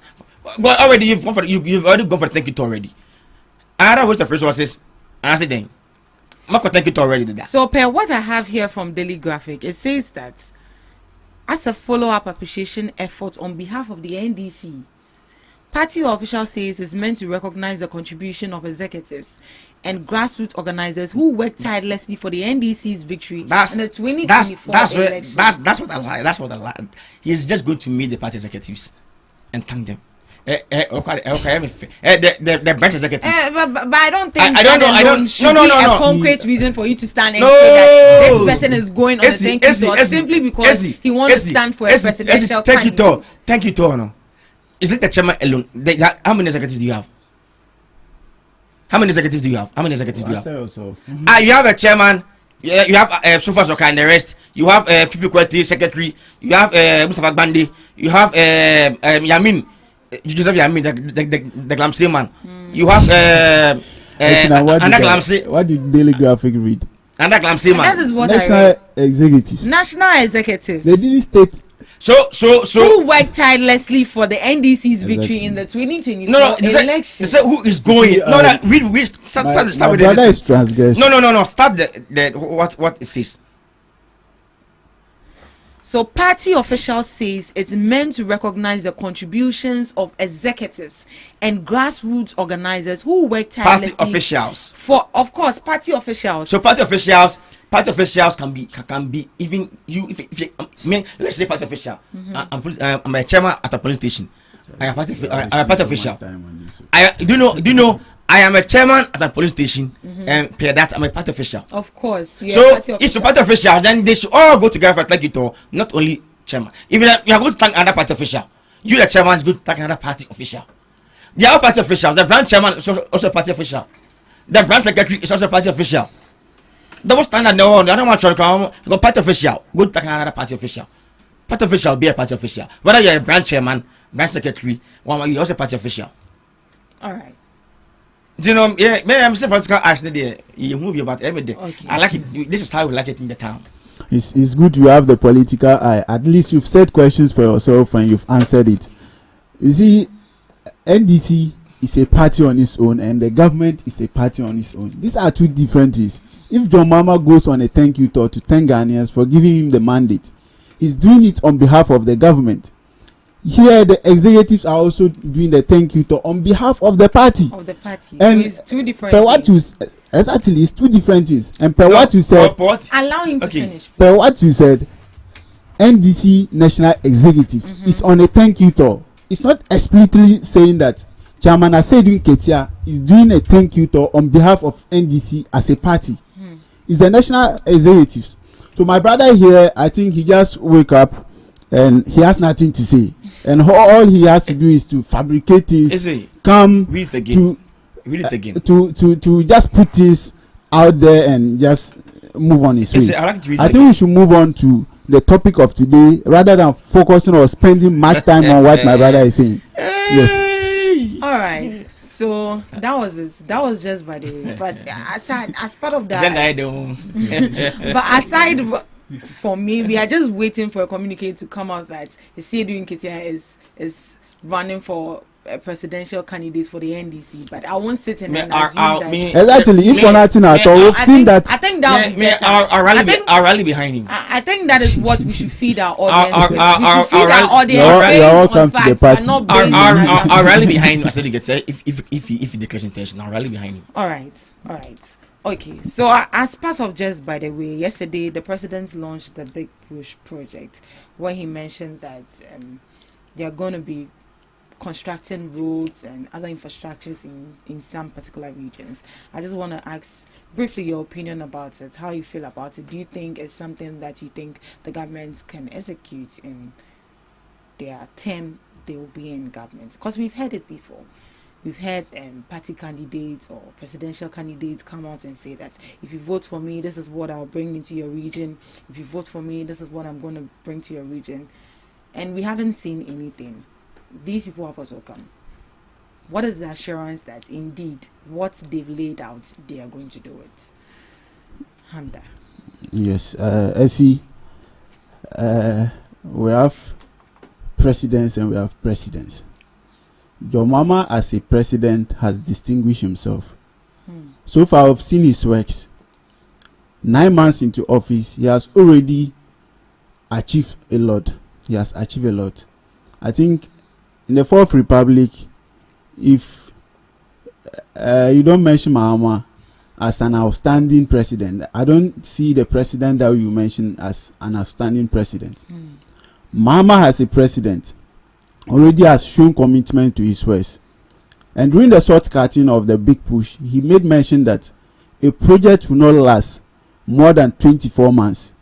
As a contractor, if they award a contract to you and you are not able to execute it within 24 months, indirectly you are not fit for purpose. This alone should tell you that the government has a way of going about things. It's not just like any other government. We've seen that in the MP government where they come cut short for many other things, and at the end of the day, with not even a single block will even be mold, talk less of being put in a foundation. We've seen that in the northern part of Ghana, Yendi Water Project. The president mobilized elders, the paramount chief of Dagbon, and his elders traditional opinion leaders to come and cut short for Yendi water project. From the first year to the last year of their government, nothing of that sort has happened. But we've seen the commitment. Pokwasi Road. Yeah. Within a short period, they've been able to maintain the road. The road has come back to purpose. And also, looking at what the president has said, I think if everything is going to go online with what the president said, everything will be in line at the end of the day. Mahama is not just like any other president, and Mahama is here to reset the country. All right. Let's see. First of all, let me say a good morning to our viewers. The very good people of Amasaman, where I'm coming from, and also congratulations to our WASI graduate or our SHS graduates, those who completed today. I think almost all of them are completing today, especially to Seidu Adams Zekia of recommended this senior high school. I wish she comes out with flying colors. I wish her the best. Meaning, so I pass it. Make us be brave. Now, my brother was saying, John Mahama, which we then outstanding. You cannot mention. We were here. John Mahama started E-blocks. He promised that you will be building about 200 and something E-blocks. When he was leaving power, it was about 59 that was completed. And even at 59, those that we can that do that like we're even work and crying. Now they're about 30 something. So don't come and stand here and be like, the big push is there. We are developing a nation. We want this country. We want the betterment of this country. We all want the betterment of this country. The Nana government started with the realization of the Kumasi Accra road. Yeah. We all want it that way. We all want it that way. You get it? We start the Winneba, the Kaswa Winneba road. If we continue that road and make it even to Cape Coast, we all like it that way. The Tamaflao road, we all want it that way. But we are praying, say, they should just. He himself made it clear that 4 years is not enough to govern the country. To govern the country. Your mama himself made it clear. Exactly. So he has launched it. We have in this country. They've launched many programs. Something I ask myself, the 1 million coders. 1 million coders. Sometimes I go to their page and then I saw some judge saying they are training somewhere. I don't even know where they are training. Papa, you're a journalist. Sorry, you're a journalist. Can you help us with the 1 million coders, the outcome, the result of the 1 million coders? 24-hour economy. They've cut off for 24-hour economy and other things. Can you even show me which government institution? Now, they'll say DVLA. Go to DVLA at night and see whether somebody is there. You'll go and see the gate man, the watchman there. So some of these things don't come and say they're outstanding in the Fourth Republic. In the Fourth Republic, John Mahama is the only president whose term we've witnessed Ghanaians being refugees. Let's not divert to that. I'm not diverting. That he was saying outstanding. What outstanding? Then outstanding. And it's time we are witnessing this insecurity, the high level of insecurity. Look at the Ghana peace, the peace index. Look at where we are now. Now outstanding. We all want this country to move forward. The big push, I support it. But it shouldn't just be certain. There's settings now in the BNB. They've launched many programs. You are aware of this. National apprenticeship programs. Then you as a journalist, you should even come out with the results like so far. How far have they gone with these programs? Sometimes I go to our assembly, the municipal assembly, just to see for myself. People are still registering. It's 9 months. I buy one which employment have the government created. Because the first one was that we have almost about 2 million unemployed youth in this country. That was his message. And he said to me the 24-hour economy. 9 months into government, 24-hour economy. No, you know who am I from? They were community police. Community police. Every government in this country will quit community police. So it's no news. Every government will quit community police. That's some of this is no news. Create another employment, never for shame. Community police, water gas employment. Do you get it? So we should not make it as if John Mahama is a saint or something. No, it's never a saint. He has planned this thing, and we all want Ghana to move forward. We are praying to succeed. Because if it fails, we are all going to suffer. And then the economy that doesn't know MPP, anyone this so. So we are praying everything goes on well. Simple. All right, so we are all praying that everything goes on well for the development of the country, but not just for the party. All right, so to join the conversation, you can log on to our social media platform on TikTok at Ghana Talks Radio, YouTube at Ghana Talks Radio, Facebook at Ghana Talks Radio, X on Ghana Talks Radio, and Instagram at Ghana Talks Radio. Engage with us and let's join the conversation. All right, so moving on to the main discussions we have on board this morning. On our first issue for discussion, we have AG accuses GBA of partisan biases, selective advocacy on constitutional issues. This is what you need to know. So Dr. Dominic Ayeni, Attorney General and Minister for Justice, made the accusation. He spoke at the Ghana Bar Association annual conference in Wa on 15 September 2025. Dr. Ayeni accused the GBA of being inconsistent in its public positions on constitutional or removal petition matters. He said the bar has shown selective advocacy. It was silence in any removal on petition cases. Example he cited was the removal of Charlotte Osei and her deputies, the case of Loretta Lamptey of Sraj, but outspoke in the case of Chief Justice Gertrude Tokonu. He suggested the GBA sometimes align its voices with the opposition, implying its advocacy may be politically motivated rather than purely constitutional. Now, this is the accusation the Attorney General is making with regards to the removal of the Chief Justice when the GBA came out to, defend it that President John Dramani Mahama didn't go through the right process of removing her, or it's not even right for even the president to remove the fourth highest person in the country. And the Attorney General is saying that it looks like the Ghana Bar Association is being biased, because when it came to the removal of Charlotte Osei and some other people, they were silent. Why are they being loud about it? About the removal of Chief Justice Gertrude Tokonu. Is that how you see it from the perspective of the AG, please? You see, Esnam, when it comes to the Ghana Bar Association, the least you talk about them, the better. Why? You see, over the past 8 years, the Ghana Bar Association, it's happened as if like they've keep quiet.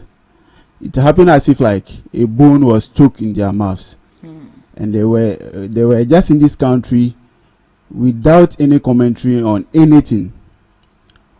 Not even a statement from them, nor a letterhead stating or against any government policy in this country.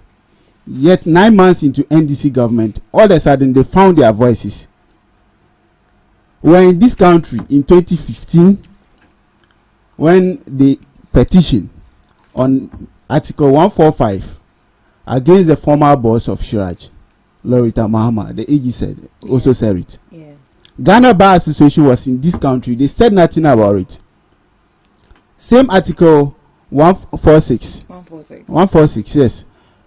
Same Article 146 was used to remove the EC, Charlotte Osei, and her deputies, who happens to be part of the Ghana Bar Association with good standing. Nothing was said about it. Charlotte Osei on any day was part of the Ghana Bar Association with good standing. And what did we hear? It happens that she wasn't giving contracts to MPP. So that was the reason why the petition against her. Is it alleged or it was based on facts? That was one of the reasons why the petition against her. And even in the petition, there was ghost names in the petition. And Ghana Bar Association had nothing to say about this. In the case of John Derry, the justices, Derry and other two, Ghana Bar Association, in the removal using the Article 146, they said nothing about it. But today, all of a sudden, they found their voices. Yeah. They found their voices. Any small thing, they will come out with a statement. They should allow this government to work. But for me, I'm not surprised. You see, the president of the Ghana Bar Association happens to be a wife of a former MPP member of parliament, Jogati. So I'm not surprised if those statements are coming from Ghana Bar Association. So for me, if the AG come out and state explicitly that they are having selective justices. He's right. He's speaking the voices of the masses. He's speaking the voices of many other Ghanaians in this country. They should allow this government to work. They should focus on their thing as a bar association, just like any other association in this country. If they have any concern, they should deal with it at their own level. We as a party, we are a listening government, and the government will listen to any citizen that has concern, unlike the Ghana Bar Association. For the Ghana Bar Association, they should be out of this. They should be out of this because they've proven that they are not fit for purpose. They've proven that the leadership is not fit for purpose. And for many other people out there, they refer to them as MPP Bar Association. And because they lose their credibility and integrity, many other people to also refer to them as National Top Bar Association, just because they've lose their integrity. 8 years, you were silenced. 9 months into government, the new NDC government, you are already shouting day in, day out. So for me, I feel like the Attorney General was right, and he has hit the nail on point. Right. Yes. Yeah. So yeah, and even with regards to that, they mentioned that the Article 146 is flawed, and they even have to amend it. And it was based on that the president used to remove the Chief Justice. If they knew this was actually flawed, why is it that in their time they didn't do anything about it? And then when it came to this current government, now they found their voice to speak about it. Exactly. That's why I stated they are having selective justice. When it comes to things that favors them, they speak on it. When it comes to things that favors them, they speak on it. But when it comes to things, especially that are against MPP, they are silent on it. President Mahama has followed due processes in the removal of the Chief Justice token. If anybody has anything that has to do with, contrary to do with the removal of the Chief Justice, they should state it. From the beginning of the process to the end of the process, nobody, the MPP, including the Ghana Bar Association, has been able to establish something that states that the president has not followed the due process to remove the Chief Justice. The president constituted a committee with esteemed lawyers and people with integrity in this country.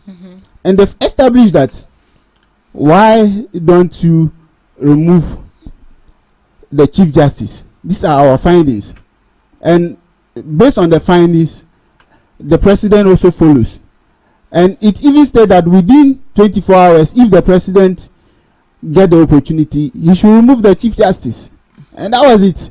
So for me, I feel like, just like you said, the Ghana Bar Association, if they want to redeem themselves, then they must begin to act with integrity, and they must begin to act when it's necessary. In this government, they should remain silent, and when it's I don't even think NPP will come back to power anytime soon. No. But when it happens that Ghanaians give them the opportunity or the chance to come back to power, then they should use that opportunity to redeem themselves and redeem their lost integrity. And whenever they speak, we Ghanaians will listen to them. But when you say that they should keep quiet, I don't think that will be fair, because according to our country, democracy, freedom of speech, everyone is entitled to their own opinion. They can send in their suggestions and criticism. That has been their choice. You've choose not to talk when things matters. If you've choose not to talk in the past, why speak in the present? In the past, is it that things wasn't necessary for this country? I'm asking. A lot of things happen in this country, but they decided to stay mute. But today, why all of a sudden we found their voices?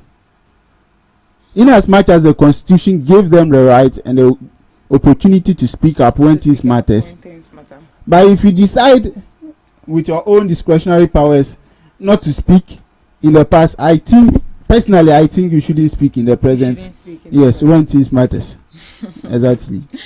That was from Hamda. Mr. Paul. Yes. Yeah, so this is the accusation that the AG is laying on the GPA. What I would say is that the AG, I'll call him a hypocrite. Why? Yeah. AJ is saying some people are biased. You as an AG, who's supposed to fight corruption in this country, look at even the way and manner he handled the Economic Force and the 7 years issue. How did he handle it? Pick 60% and then they keep it 40%. You were here when he handled this issue that way.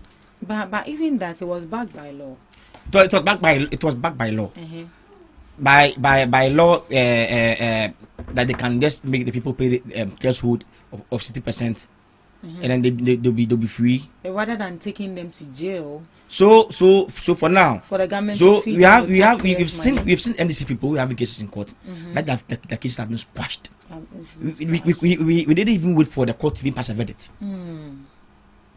NDC people, the Bank of Ghana, the governor for the Bank of Ghana, Mr. Siama, we saw his case, just squashed it and then reappointed him to the Bank of Ghana again.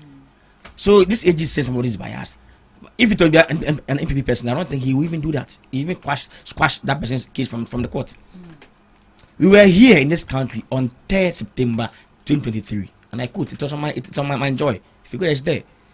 John Mahama made it clear that the MPP, Ikufo-Addo has appointed MPP judges, and when they come, they will balance it. Mahama to end these lawyers. My joy online is there, it's over there.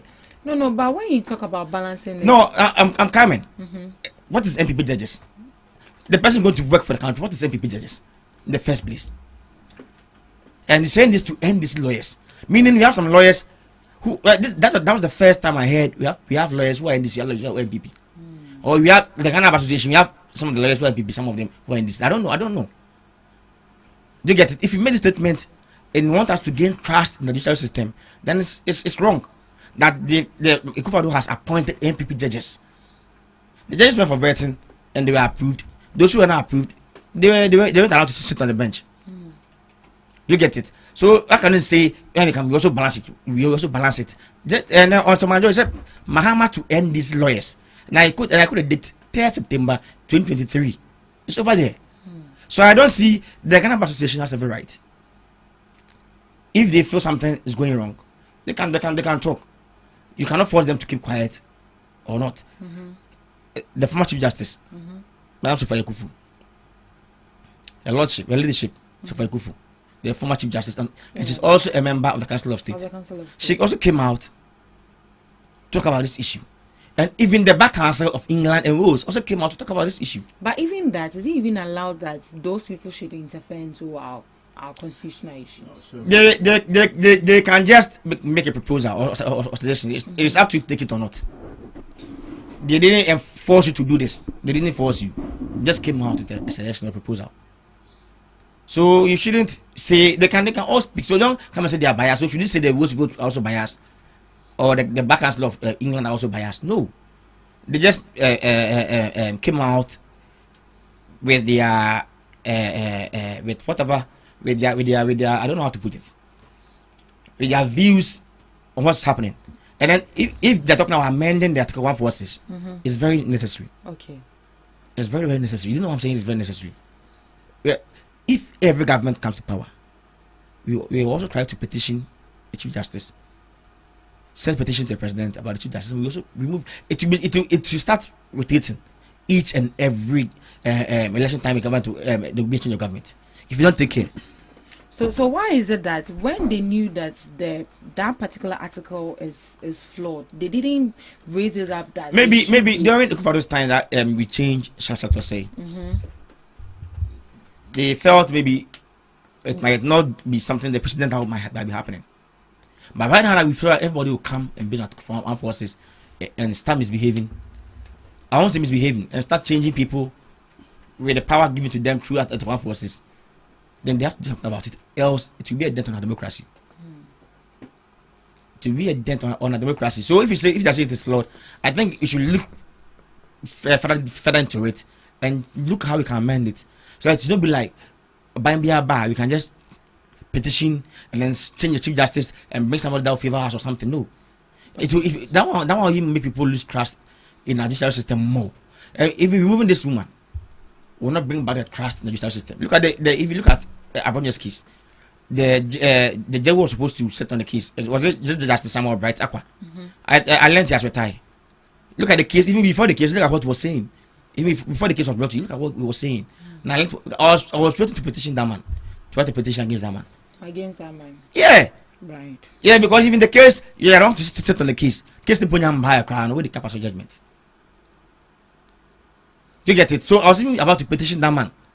Okay. So what do you make about the statements that the AG made mention that previously when it was Charlotte Osei's turn, they were quiet about it, but right now that is the Chief Justice, then why are they being loud about it? What do you make of that too?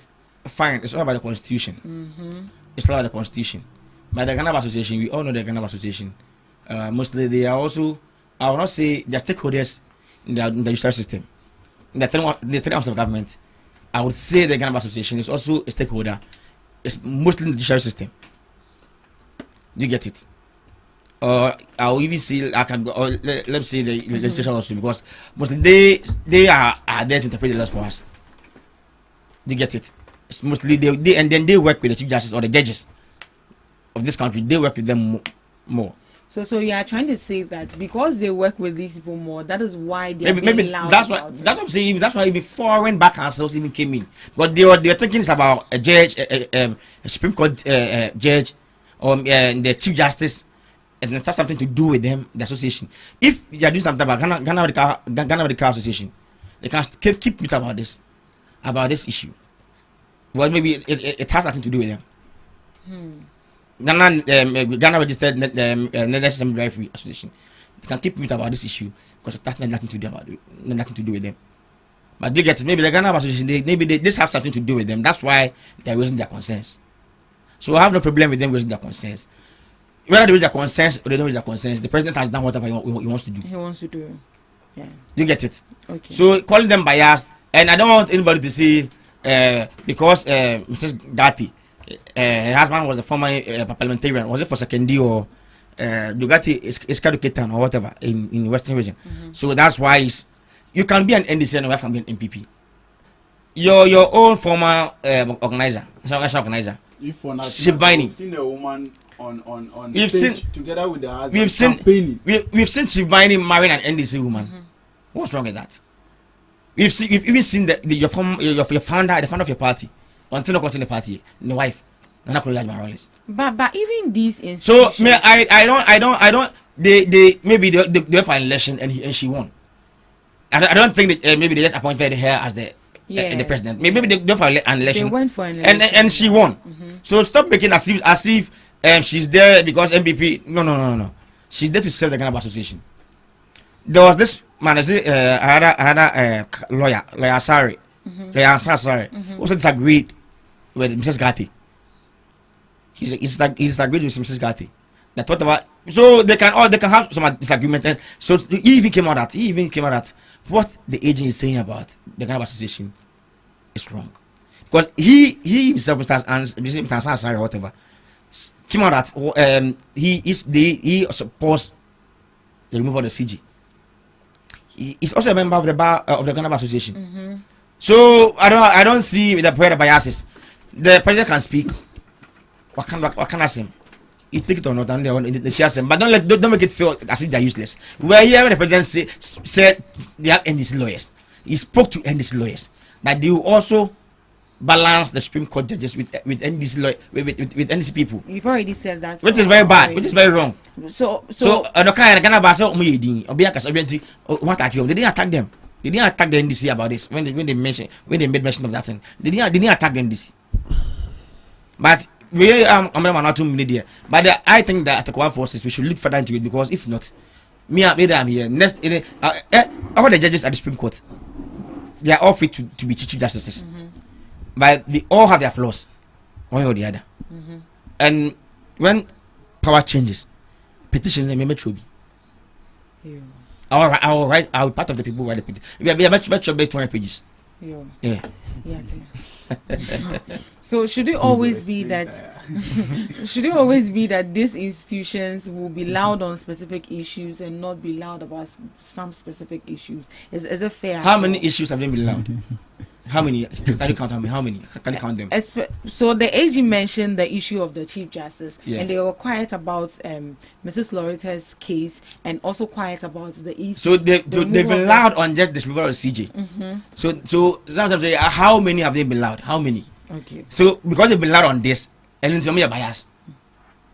Because when Mama said they'll balance this, they'll balance the Supreme Court judges, they kept quiet. So were they biased? They weren't biased. They're like, because I said it is wrong for him to say that. They get to bring a dent on a judicial system, but they kept quiet. So why should you say they are biased because of just one particular issue that they came up with their view on it? You are saying they are biased. No, allow them to speak to express their concerns. If it doesn't go in the favor, fine. But they raise their concerns. Other institutions, foreign bodies also came out with their concerns. If they came out with their concerns, the government, if the president wants to do whatever, what might have the now, also that the command process is still there. I don't think it will be amended. I don't think it will be amended. It will still be there. And that's what I'm saying. If government changes, if power changes, I'll write about 200 pages. The petition, 200 pages, man. All right. Yeah. Hamda, what do you have to say with regards to what he said? Atasa, you go explain tire. You see, he had nothing to say.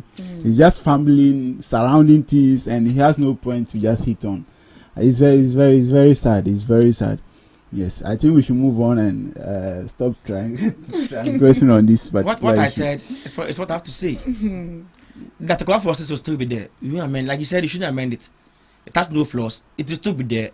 We have no problem. What we do? It should be there. At the command forces, they be all. And I like the way we are all supporting at the command forces. We are all defending at the command forces because a leadership, Sofia Kufu, he made mention that we should try and then amend that part of the constitution. Else, our democracy will be in danger. But we are all quiet. And we should amend it. The constitution of Ghana as a whole need amendment. I think a lot of people to have said this. Yeah. The constitution of Ghana as a whole, and even the current president has set up a committee to look into that. The committee, in his first term, once something favors you yesterday, and today because it's not favoring you, you are out as a MPP Bar Association stating that that article should be relooked at. On radio, that MPP Bar Association. That's what everybody has thought. Of course, whenever MPP is in power, they are quiet. But when NDC is in power, that's when they find their voices. Indirectly, they are biased. So, Mama's first time. What they say? Everybody in this country, especially the good citizens of this country, knows them that they are MPP Bar Association. How can you say that? How can you say on live this time? No. This is not an allegation. Can you do some calling the name calling? Name calling. See, my brother, this is not about name calling. You know how to do name calling. This is not about name calling. We've seen the president of the Ghana Bar Association on stage with her husband, campaigning vigorously for her husband as and there's nothing wrong a with parliamentary aspirant. And there's nothing wrong as with a Ghana Bar Association. My husband's good for an election. No, my husband's good for an election. If you want your voice to be heard, then you must stay neutral. No. So you don't see them to be a neutral body. No. They are never a neutral body. She's the president of the bar. She doesn't speak for the bar. She doesn't take decision for the bar alone. I don't. So you cannot come and stand here and say because she joined her husband on the campaign train. My husband is going for an election, and maybe I'm the Ghana Medical Association, the president, and I think I have to join my wife and help her win the election. You see, you and I know that she's the chief spokesperson. Don't you think that in some institutions you find yourself, you are not even supposed to be seen in some political Exactly. That's what I'm saying. She doesn't take decision for association. They have a board. But even that, what even that, just as how which constitution has she breached? Helping which constitution or which of the Ghana Bar Association constitution has she breached? Helping the husband campaign. You are not supposed to be affiliated to any party, and if you are there, the president of the Ghana Bar Association, we have lawyers who are associated with parties. We have lawyer Sam Jeffis, an NDC member, lawyer Pong Kroma is an MPP member. So if one day lawyer Pong Kroma comes to become the as a lawyer, no, they are all lawyers. The Ghana Bar Association, they are all lawyers. And then they all have affiliates, they all have parties. But is it supposed to be glaring in the face of people? Don't be Tajikata. Isn't he an NDC member? Isn't he a lawyer? So if it's part of the Ghana Bar Association and went for an election and he wins, should you say because he's an NDC member and he won, or you say no, he's just representing the Ghana Bar Association there? But when they go for meetings, it's no, they're not going to listen to only his or her voice. They have a board there. They have other executives there that will sit down and discuss on issues. And so that if you're a member of the Ghana Medical Association, and then you want to your wife to go for an election, you can join her campaign. Nothing. You haven't breached the constitution. You haven't breached the law. You can show your face. And then UTAC. We know so neutral. If it's a UTAC president, Professor Jampu, the sexy kisser, the sexy kisser. Very, very sexy kisser. Somebody said he doesn't want to involve in name calling. No, I said we have to do it more. The very, very, very sexy kisser. Claiming to be neutral. And on the appointment, why did but he was the president of the UTAC. Now UTAC was the president of UTAC. So I'm saying people can be educational association. If you want to have your voice on anything, and they want them. If you want to join anybody to campaign, what was them? Your association. If they have the constitution of the association that it is wrong for you to join, then they can sit down and tell you say you've breached the constitution of the association. Maybe I'm a member of Ghana Football Association and once you say then I'm going to do this. That association can just try and then suspend me. But with the constitution of Ghana, I mean okay. So I don't see anything wrong with her campaigning for her husband. I don't see anything wrong. You see, in this country we have freedom as association. You have the freedom or the choice to associate with any organization or any association of your choice. But I see sometimes when you hold certain executive positions, you need to distinguish yourself, especially as a president. If you portray yourself as an MPP, that's why a lot of people out there will be looking at you. They'll assume that you are part of the party, right. And any decision that you are taking. And here, in favor of those people. Exactly. And here she's the chief spokesperson. She's the chief spokesperson of the Ghana Bar Association, yes. And any actions directly or indirectly will affect the association as a whole. Yeah, so if she really wants the Ghana Bar Association to distinguish itself, then she previously has to distinguish herself from any party in this country. You see, we are here in this country. SRC president elections. Recently, there was the local NUCS election in Kenya State. I was in Kumasi last week. They're having the local NUCS election, just student election. Dr. McConnell was there. Just to influence the candidate. Because I'm so boom in this new episode winning. Somebody just his presence means the president was there to campaign for that. If I mention the name, I don't mention the name. If the only person only winning is where he was there to influence the delegates there. My brother was a voter. Was also the delegate. It's an MP on campus. It's also for TV. Just local news election. The talking about the campaigning man and candidate. I'm sorry, NDC. I mean, how? Just so if that person gets there, how do you think? That's what you say. Of course, in every association, even GPRT crowd, it becomes some people we NDC for. Even GPRT, people are making claims that the NDC is the MPP. Okay, so right now that this accusation is being made to the Ghana Bar Association, what do you think they can do to show that they are not politically, To me, Ghana Bar Association is not politically, it's not a political group. Okay. They raise their concerns when it matters. And they keep quiet when it matters. Whatever they do is their own association. And I don't think the president alone comes out to say whatever she wants to say. They have executives, they have boards, they sit down and discuss before the president will come out to speak. I don't think no, I think before even she speaks, they sit on issues, deliberate on issues before they come out with what they have to say to the public. So we should leave them to do to also have the association, enjoy whatever they want to do. And like you said, everybody has the right to join an association. To join an association. Yeah, but me, I'm here. I'm not a lawyer. I cannot join the Ghana Bar Association. Before I'll join, I have to. There are some conditions before I can join the Ghana Bar Association. Right. Do you get it? Yeah. So I'm joining Ghana Bar Association. They are chain. Chain. So if they are to speak or they have to speak, it's up to them. Just allow them. They should just allow them to do their thing. How much changing decision? They didn't change the decision of the president. When they spoke, made noise, it didn't change the decision of the president to even revoke the removal of the CJ.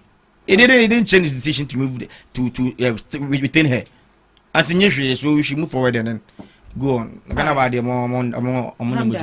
What do you think the Ghana Bar Association can do to show that they are not partisans?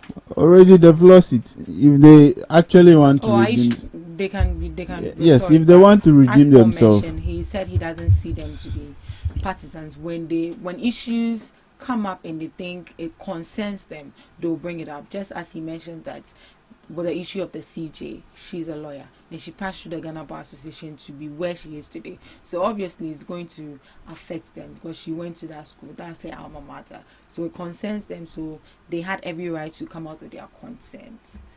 So he doesn't see them to be partisans, but rather a neutral body. My brother made mention that he's having a political eye, but unfortunately his eyes are not able to see this one. You see, the Ghana Bar Association has already lost it. If they really want to redeem themselves, then they must begin to act with integrity and credibility.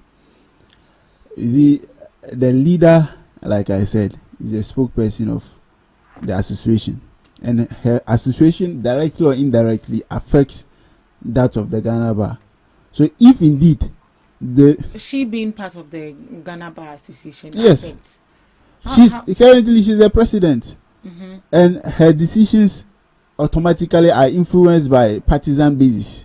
But even that, she's not autocratic. People are under her, and then they bring decisions on board. So she has the final say. She has the final say, and she has a way of saying it. When certain things come, you and I, we are not part of the Ghana Bar Association. Yes. We cannot determine whether she's autocratic or democratic. All right. You know, every leader has a style of leading his or her followers. Right? Every leader has her style or his style of leading his or her followers. And we and I here, we cannot determine to know what kind of leadership she's giving to her people. Because over the past years, we've seen that she was silent about things that matters to this country. She was very silent about it. But today she's speaking on it. Indirectly, maybe one way or the other, the people behind her suggested certain things and she didn't even listen. Or even most of them who are part of the Ghana Bar Association, the executives, most of them are even partisan. Most of them are MPP by known faces. So I'm not surprised if today they are coming out with such decisions. So for them to redeem themselves, they must begin to act with integrity, they must begin to act with credibility, and they must begin to comment on certain issues, especially when MPP is in power. Yeah, that's just it. So they should just be neutral. They should be neutral. And make sure that whatever decision they bring or whatever contribution or criticism they have to do shouldn't look as if they are supporting. I would like to say something here. Party. Let me clarify this thing here. We need to move on. Yeah, no. Ifagate is a Ghanaian lawyer. Wikipedia. Yes. Ifagate is a Ghanaian lawyer and current president of the Ghana Bar Association. Yes. She has more than 30 years of standing at the bar and extensive track record service to the GBA. Gate made history by winning the Ghana Bar Association presidential elections held in Kumasi on Wednesday, 11 September 2024. Yeah, I read that already. So she became the president of 2024 just last year. So why link her to the issues with Shashata said that she was partisan or whatever? They are not talking about her in person, but that's what I'm saying. My brother is making that her decisions and other things. This is the 2024 that she was elected. And this is the first issue that has come on board that she has raised, or she has come out. She and the people have come out to express their views. So why even making it political? Why even making it political? No, they can raise their voice, the concern, because the woman passed through the Ghana Bar Association before become a judge, before becoming the CJ. So stop using that their excuse that she kept quiet there. She kept quiet. No, she became the president in 2024. As simple. All right, so before we move on to our next topic, we have some comments from Facebook. This is coming from Nasara Bawa, watching you live from Gomwa Postin in the Central Region. Former SRC President UDS, nice presentation. You really did your research well. And this is also coming from Kambuli. Is it Kambuli? Yes, Kambuli. Good morning, Senior Hamdawe. This is Hakim from Sisala West. I'm very glad for your effort towards the country progress. Please he didn't end the message there. We also have Abu Seidu. He says monitoring you live from Bimbala, and from Kambuli again. He said the NPP communicator should keep quiet.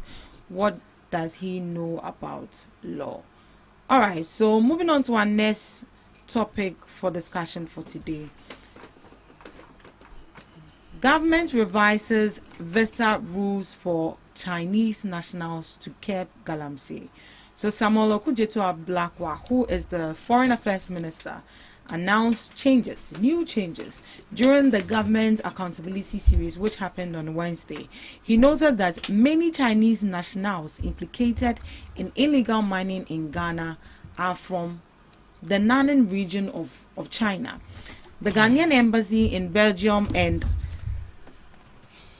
the consulate will no longer accept group visa application from Chinese nationals. Everyone must apply individually, including attending an interview. So stricter screening is to be done for foreign nationals suspected of intending to engage in illegal mining.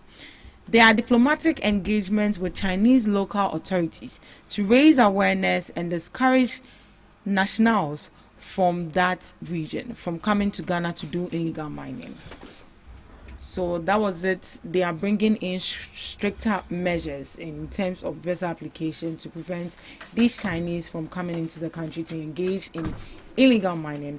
And Okudzeto-Ablakwa mentioned that they are no longer going to give visa applications for these Chinese people who want to come into the country and in groups.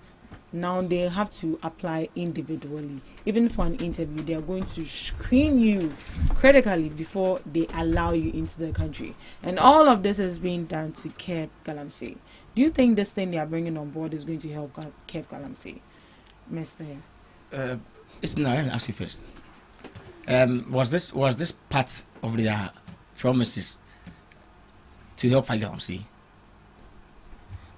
Well, I don't think so. So the main campaign message in helping to fight Galamsey was that they were going to arrest the kingpins. Okay. We are 9 months. They have 9 months into power, and the only kingpin that they've mentioned is Lakunta Mining, that they've revoked his license or whatever. Yes. Meanwhile, when they're in the position, they were shouting, "Arrest the kingpins! Arrest the kingpins! Arrest the kingpins!" As if they know as if they already know the kingpins already. Now where are the kingpins? Where are they? I'm asking, where are they? When they're in the position, they're pointing fingers. Even they made reference to the Professor Frimpong Boateng's report.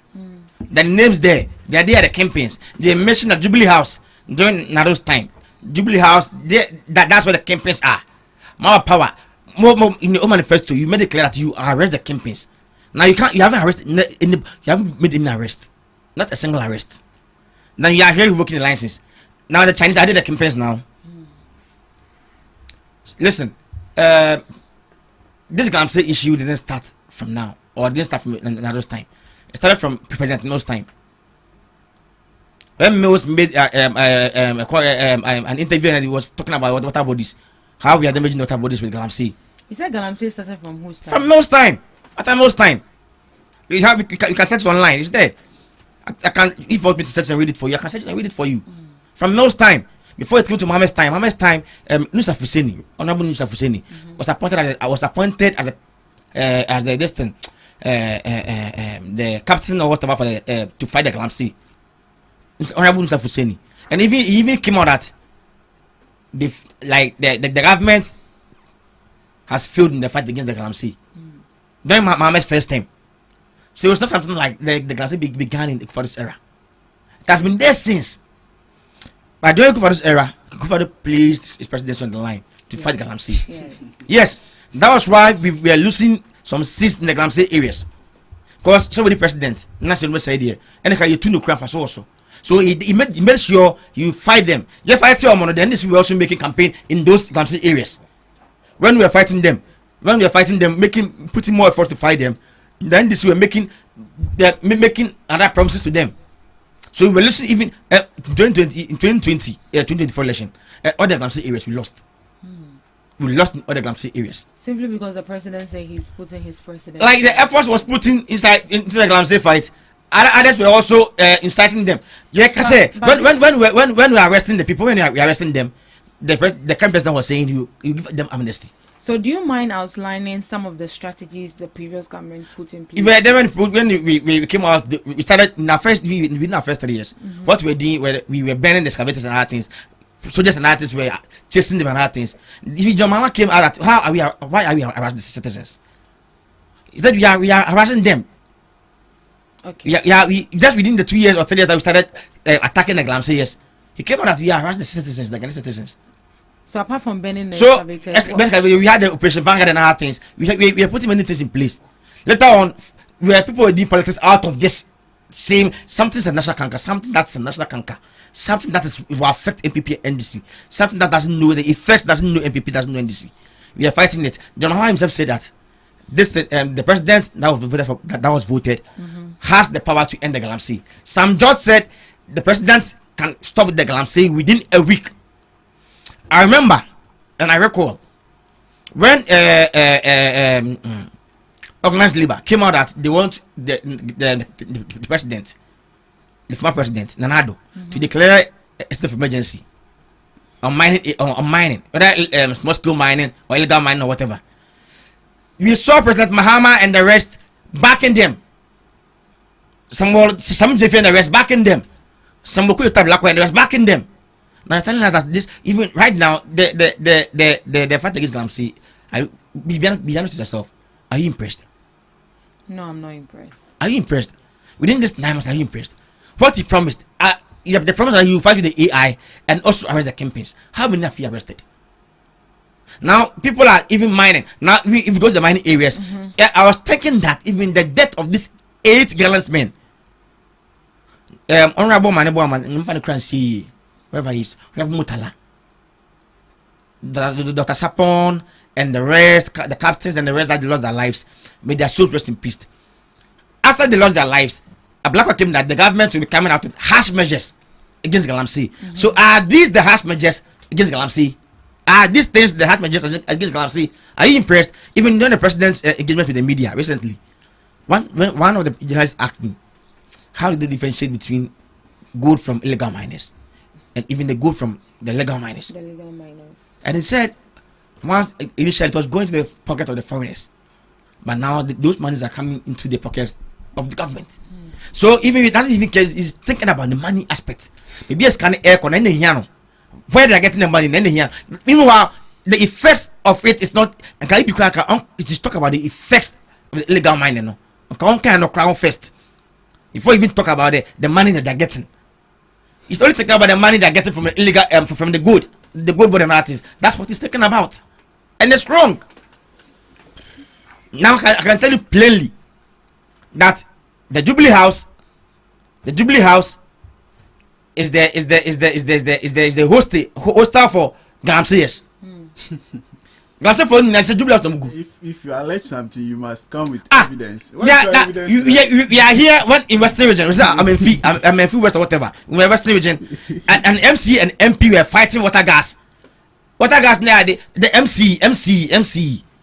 We saw this thing. President up to now, the president hasn't even called them, or even or the chief of staff hasn't even called them. But like I said, the second if you ready to fight Galamsey, but now I'll sack you. Joseph Yamin, and the Abanga issue by say they're taking money from this thing. By then you go from what did you hear about? Then I'll tell you. Well, we haven't heard anything from. Have you heard it? That's what I'm saying. So let me also know. This same people. Yamin Kaka say the task force in the crowd. The president should even stop the task force and chasing the Galamsey. Yeah, I think they've been withdrawn. They've withdrawn that statement. Yeah. This should tell you. This should tell you. Withdrawn. The task force have been withdrawn. Have been withdrawn. Yeah. So right now, so the pickup that's something you bought them for who?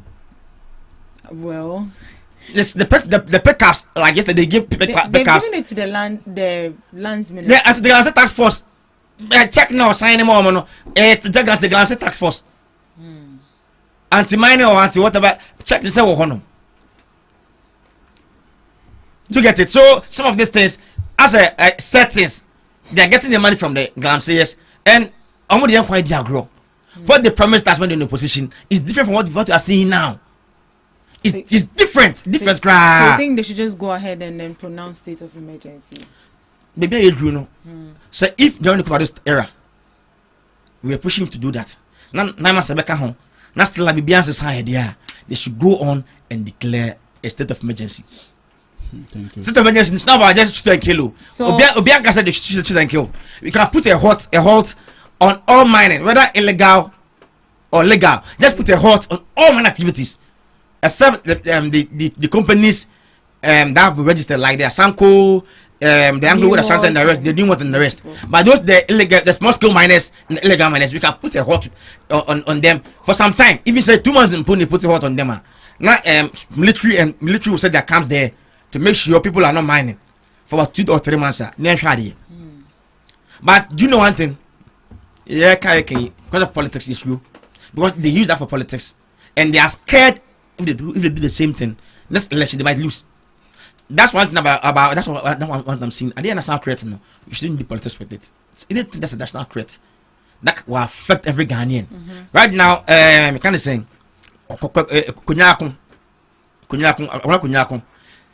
they've shut some of the water treatment plants down. Do you get it? Look at how the Ghana Water Company is trying harder to increase the taxes. How do you call it? To increase the tax percentage or whatever, the rate on the this thing, the water. Well, you can't say cry. There are my issue. No, it's very sad. That almost about 20-something%. And Amutu Zoom, Ghana Water Company, because of how did they treat water now? Everything. So don't come and tell us the Chinese are not the campaigns. The campaigns are in Ghana here. The campaigns are in Ghana here. Just arrest them. The campaigns are in Ghana here. The campaigns are the NDC people. Arrest someone. You know them. You know the campaigns now. Arrest them. Let's move forward. Arrest them. Yamin you've alleged that Yamin and the rest are in the bushes taking money. Yamin your friend Koyoku. Then Pando to Yoku. Even there Yoko boss. Or there Yoko boss Nadina. Or there Yoko boss. So some of these things, like you are playing, you are joking with this. Right now, that's his Bonnie. I'm very glad he came out to speak about this Gamsi issue. I'm waiting for Professor Dampu to come out and say something. They shouldn't be hypocrites. I do higher and then people living in the Gamsi areas must make money. But the effects, if they increase the water bill and other things, water bill you 20%. Maybe in my house I've dug a borehole or a well. My bar water, a bottle water. You to affect me. So I think this thing about the Chinese coming to Ghana here and doing a group whatever, that's not the way forward. This thing ends so Galamsey. The Chinese come to Ghana here, whether in groups, whether they go for interviews, they can come here that they are coming to do any other menial job, any other thing. We are here, people are clear excavators, excavators that they're going to make sure people are not going to even bring excavators here in this country. Alright. We are here, they are clear excavator Najo. They are clear excavator Najo. The Minister of Transport a different thing. Our producer a different thing. Isn't this worrying? I'm saying there, I'm saying that it's not that's why Amabua wept. Because his own people are the ones doing the saying. That's why he wept. Alright. Thank you. Hamda. Yes, you know. So they are going to be giving these people, they'll be conducting interviews for these people before they are being given visa. Do you think this asking these Chinese nationals to come for interview will make it harder for people to even get visa, to even if they have a good reason? What if they want to come and invest? Some people are not coming to do Galamsey. Do you think it is going to make it harder for these people to come into the country? You see, I'm very shy now, and I'm shy for my brother. Why? In a tweet dated July 10th, 2017, Akufo-Addo tweeted, "I'm prepared to put my presidency on the line to fight against Galamsey." And don't forget that I'm coming. I'm building a point. All right. I don't think we should be having this conversation today if the president really put his presidency on the line to fight against Galamsey. My brother said that he actually put his presidency on the line to fight against Galamsey. This conversation shouldn't be happening if today we really solve Galamsey. We all saw what happened during MPP era. And he made mention that they lost most of the mining areas. That's not true. In the mining areas, they lost only 18 Cs. Only 18. Only 18. And you think it's not enough? No. They lost 18, and it wasn't as a result of Galamsey. It was as a result of bad governance in this country. It was as a result of high inflation rate. It was as a result of bad economy, city depreciation, and many other factors. Bad governance. But you see, let me get into the point.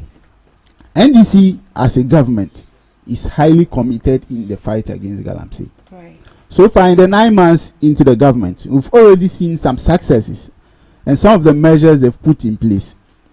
Unlike the former government or the actual government. But are you sure you've seen some successes? There are some successes. Let me establish them, you see. All right. Unlike the former government, the MPP government, where it happens that the heart of Galamsey was at the presidency. Today, nothing of that sort has been able to establish. President Mahama has even stated that if it happens that any of his appointees is engaged in Galamsey, he will be sanctioned. And we've seen that commitment. Even his party people, Joseph Lamin, and also the vice chairman of the NDC, the second vice chairman of NDC, today have been under investigation simply because they've alleged that they are taking some money from Galamseyers. But unlike Akufo-Addo's era, where we saw that Lord Komi, Pretozua, where lawyer, what is the name? The report, the Frimpong report, it made mention that those people were part of Galamsey. Nothing of that sort. We saw that the president then was very silent about it. This alone should tell you that there's a differentiating factor between John Mahama and also Nana Akufo-Addo, the person who stated that he's putting his presidency on the line. Secondly, on any day, the NDC will not use Galamsey as a business venture, unlike the MPP. We've seen in this country where excavators were seized in this country, and at the end of the day, those excavators were sold to party people. And when allegations were asked, they said party hears Sika. Party hears Sika. So our children should keep dying. They should born children with deformities. So those are the things that we are saying. Today, sorry. Let me take water. All right. So whilst you are taking water. Thirdly, I'm back. Thirdly, we've seen that NDC government has already amended the LI 2462. Are you sure? I'm coming. I'm sure. I'm very sure he knows that. They've already amended it. Amended it. Exactly. Because the last time I heard about that, there's a difference between amendment and repeal. Okay. Initially, the president was having the sole authority to give licenses to people to go into our forest reserves to mine any concession. But today, that particular authority has been removed from the presidency. This alone has shown commitment that NDC as a party, we are committed to fighting against Galamsey. But it actually looks as if the whole Galamsey issue is getting worse in the new administration. Where when you were in opposition, you mentioned that just in 1 week you'll be able to fight Galamsey. You were going to call a state of emergency.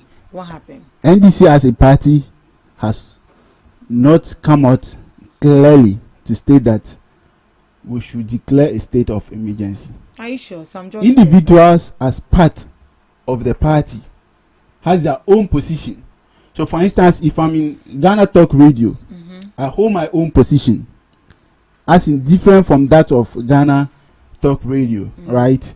So if as an individual I come out clearly to state that we should declare a state of emergency, my opinion is very different from that of the party. But on any case, we've seen that NDC has really shown commitment when it comes to the fight against Galamsey.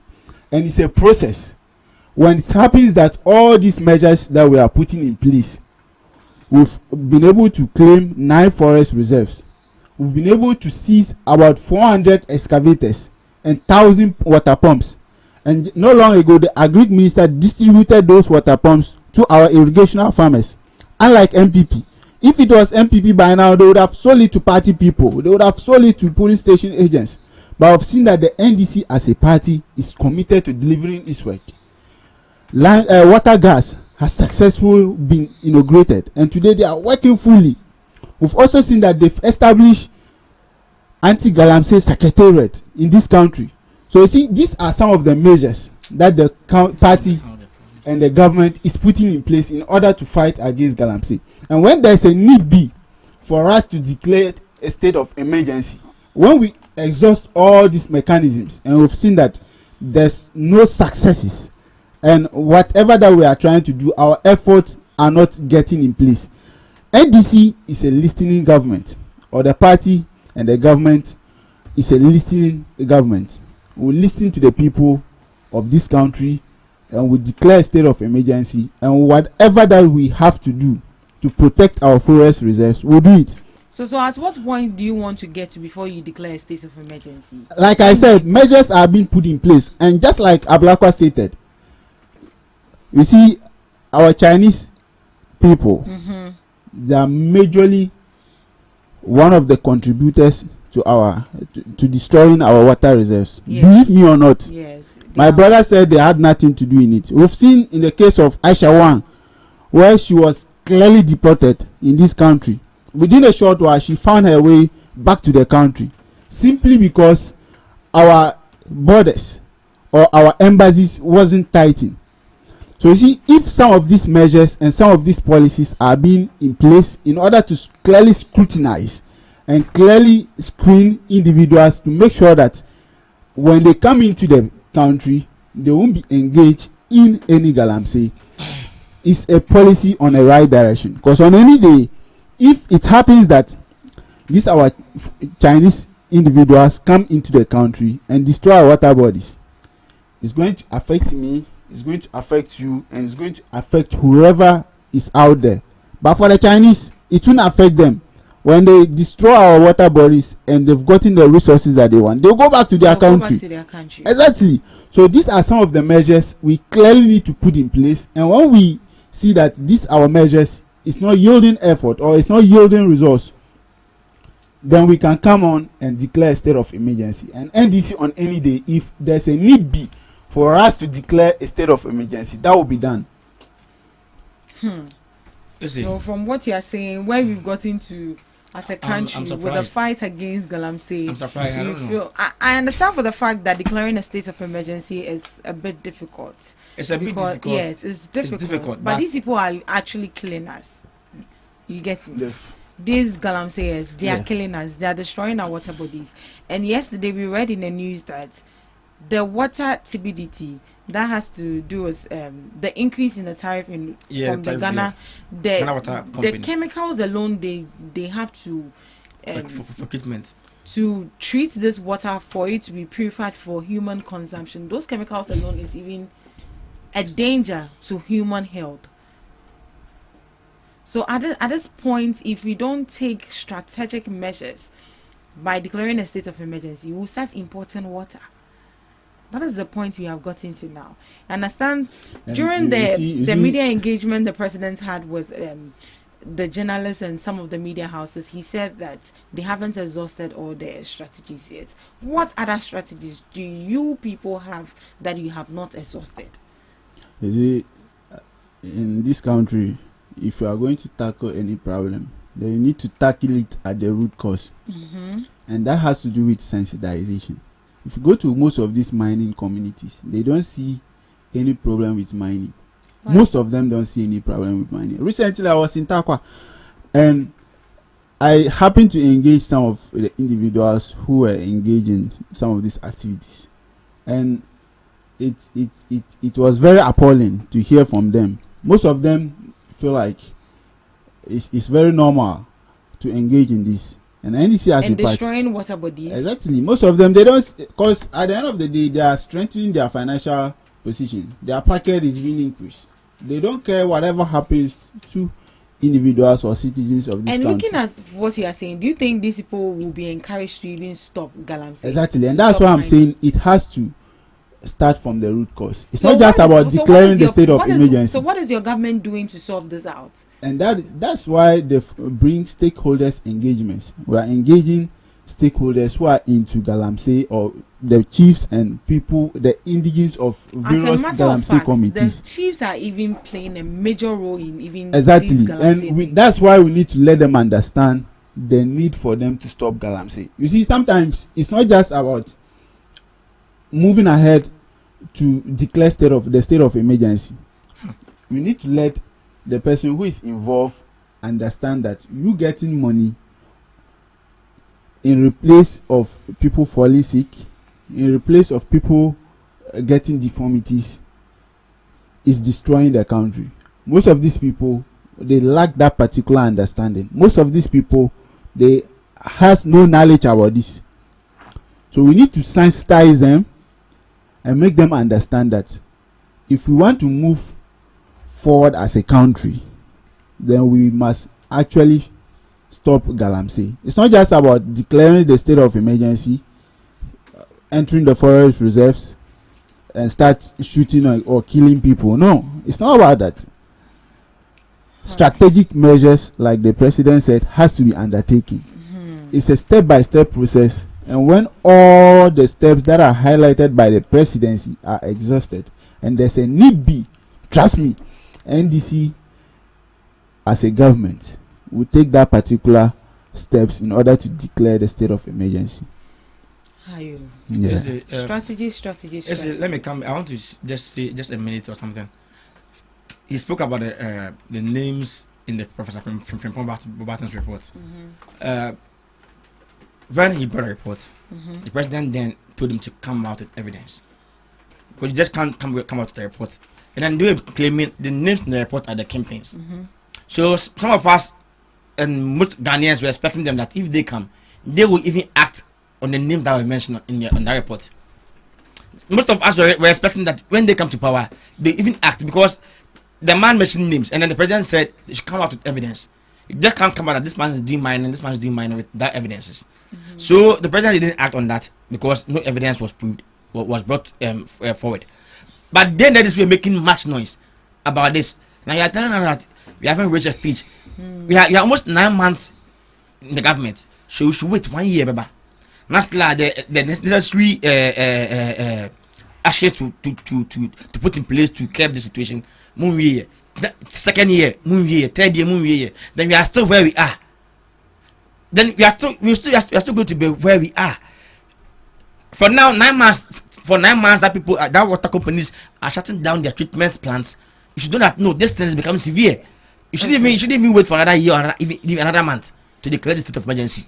And then I'm disappointed now. The bishops, the Catholic bishops that went on demonstration. Yes. I'm even surprised how they feel now. Like how they feel now. It's like you deceived them. How are they going to feel? The Catholic bishops, and then you respect you for demonstration. How would they even feel now?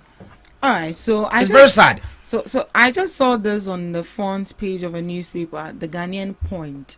Galamsey fights, 11 regions, 4 million people risk state of emergency.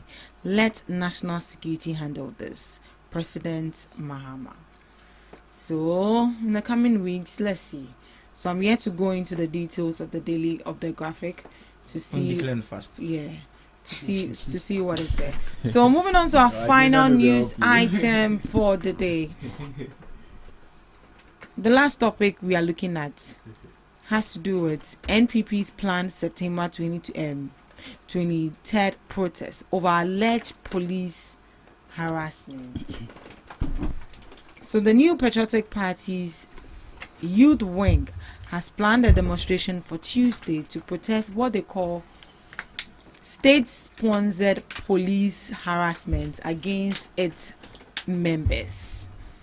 So your party is going on a demonstration because they feel they are being manhandled by police officers. Do you believe that the police are treating people differently depending on their political, party? What I would say, for me, I always say, we have many policemen, especially right now. Our IGP is a policeman, but we didn't even be swearing an NDC t-shirt.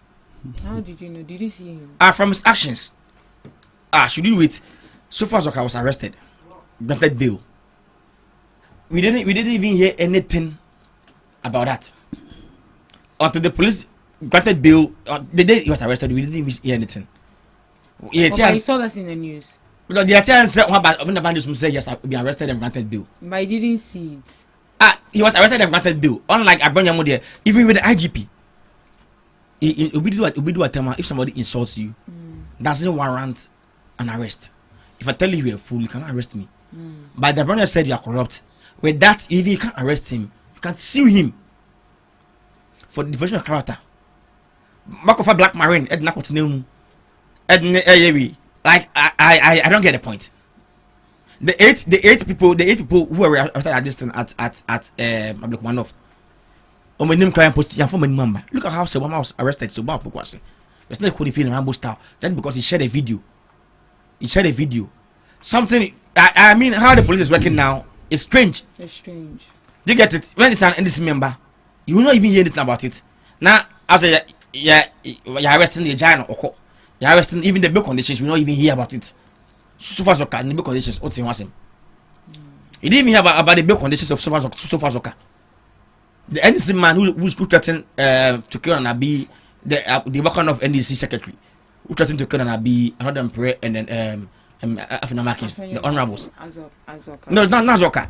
The NDC secretary for worker of also did arrested. And for now, we don't even know his bail conditions.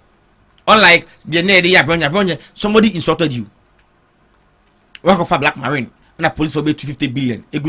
About what is wrong with the car? So what black marine is used to carry criminals. Is a criminal? No. But what if that is the available car that was that? So the whole kind of police, that's the whole available car. At that point, that's what I'm saying. The way they're harassing the NPP people, power is transient. Yeah, and the way they are treating them. I keep quiet. Now I tell her that you are going to use your IP address to track us and arrest people. His speech. What is then his speech? We even call the whole tribe. Even if you go for the opponent, go for in this group Sakala people, but don't even say Achim Sakala people. My I'm not married yet. Like I say, my wife to be is an Achim. Now Achim, then you call on any family in Achim Sakala people, Achim Mafias. Imagine me calling the whole Gonda people. Ebia Kwasagonda for, and I be like how will it sound? It's a hate speech, but you made all these things. Obia few. You met Obia Kasa. You yourself now you are in power now, and then you are running against the same thing that brought you to power. The same thing you did that brought you to power. Now you are afraid to send to opposition, to send the party to opposition. Okay, so you should be careful with the way he's working with the police, because now the police, we've seen the IGP is now in the NDC uniform or uniform, the police uniform, but internally in Nimuno or NDC Fort Harrier, the green shirt army. On bike and on my leg bike. He's doing the same thing, you know. All right. So do you believe that this demonstration is going to yield to any results? Because Abronya has been released. Abronya has been released by who is next? That's the question. Who is next? So you are doing it in advance for any. Yeah. Who is next? If also be a corrupt. If Abronya, what Abronya said is, you say you are you're then it's an insult, and with insult you can't arrest somebody because of insult. The only thing you can do is that with me see you, also you're corrupt. You can see him for defamation of character. Don't arrest him. Okay, why should you arrest him? Or arrest then. The can't say, oh, you're corrupt. The only thing you can do is to sue him. It's simple. But you arrest him, surround him with about 55 billion policemen and in a black marine. I said, Kunipa. No, even those who 5 billion. Ghana policemen, I'm coming home. Hey, you can't take it. Almost how met name Max now. That was so scary. When my brother speaks, it's very sad. Shall I come in? Yeah. You see, the lead person for this protest, Salam Mustafa, is somebody that lacks credibility. I want you to take your phone and quickly Google who is Salam Mustafa. It will tell you that Salam Mustafa is somebody who lacks credibility and integrity. We're in this country when this man, Salam Mustafa, promised his own party boys, the young boys, that if they happen to lose 2024 election, he will cut off his head. Today, he's still walking alive as a live person. He's still walking around as a live person. So this person, such a person, telling you that he wants to organize demonstration, and you are believing him. If indeed he wants to organize a protest, when MPP was in power, we've seen that they were selling jobs for party boys, scholarships for party boys. I have my good friend in UK, a very solid TESCOM guy. When we were in school, he was a TESCOM president. And when it happens that he had admission and he was looking for scholarship at GetFund, they sold scholarship for him as a party boy. What did Salam Mustafa say about it? Did it come out as a youth organizer to say that we are protesting against our people, or we are protesting against that particular illicit act? No, he did nothing about it. So today, if Salam Mustafa is the same person coming to tell the young people that I'm leading a demonstration and I'm leading the protest against the IGP and the police service, such a person cannot be trusted.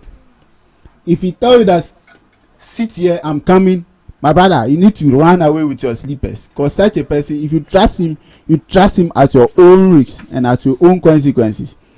But on any day, a protest is allowed in this country. Because it's part of their democratic right. NDC as a government is not like MPP as a government. We'll give them the freedom to protest. They should protest, and we've seen it. Earlier this year, the IGP granted them an opportunity to protest. So today, if they are coming out to say that they want to go on a demonstration, sorry. Yes, if they want to go on demonstration, it's allowed. It's allowed. It's allowed, because I kind of feel like they've gotten money in the past 8 years. They've chopped and their bellies has come, and also they have a lot of fat. So this is going to be an exercise for them, an exercise for them to mold their fat, an exercise for them to boost their immune system, an exercise for them to come back to their fitness. IGP is only protecting his integrity. And I'm sure you and I here, when it happens that we have a problem or somebody calls you names, you will be the first person to protect your integrity. The 48 laws of power state, one of the rules stated that as a man, your integrity is your everything. So today, if Abunya comes out to call IGP a corrupt person, are you trying to say IGP should fold his arms and at the end of the day they will label him as a corrupt human being? Should sue him? No. Certain measures has to be undertaken, and that is what the IGP is doing. You don't arrest. The IGP is never harassing people. You see, a lot of people or a lot of these young guys wants to be relevant, just like Salam Mustafa. He wants to redeem himself and come back and contest as a national youth organizer. But trust me, if he contests as a national youth organizer, he will not win. I'm not even sure MPP boys will even give him Poultry Farm organizer as a party boy. He has lost it. He has lost his credibility, and that is why these young boys following are also doing, because they are able to afford some few cigar or some few amount of money and go and buy gadgets and buy ring lights. They just want to sit at the comfort of their house and insult people in power. No, that shouldn't be happening. And that is why the president said, we are going to sanitize the system. If you happen that you are at your corner causing mayhem in the country, you'll be picked up. Yeah. And when you are picked, you must face justice. When you are picked, you must go through it. And when you are going through it, nobody should come out and complain. Because Abunya, for instance, because he has been able to get some amount of money, he quickly established a radio station in front of his house, and whenever he wants to speak gibberish, he come out and talk however that he wants. And when he's picked up today, they are complaining that they use Rambo style, they use what style. No, that shouldn't be the case. Okay. Yes, All right. So that was it. Yes. But before we take leave of you, we have some comments on Facebook, and this is coming from Kanboli. I'm finding it difficult to pronounce his name. I don't know why. In fact, did the NPP communicator understand the question put before him? He's on different direction of presentation. Mama 8 months in power is comparable to their 8 years in power. NPP lost election not because of poor Galamsey management, but because of poor economic management, loss of hope from the youth, and bribery and corruption. Still Hakim. So, from him again, did the NPP forget how NPP policemen harassed Sam George in 2019? Yeah, that was why we banned vigilantism in our politics. After the house election, that brought about the banning of vigilantism. Yeah, so a power on that. You are far gone. You are trim. So I don't know why you should talk about that issue now. Okay. We are far past that issue now. Alright, so before we leave, any last words before we draw the curtains for the morning show? My last words is that the president is saying he'll be tracking people. Yes. With their IP address about his speeches and other things. What I want to say is that the president should rather track people who are having weapons in their homes, who are causing insecurity in this country. That's the most important thing. People are dying. People are becoming refugees in other countries. Ghanaians are becoming refugees. Let's track those people who are causing these fights, who are causing these chaoses. Not people who are speaking their minds. This president is a beneficiary of the same speeches.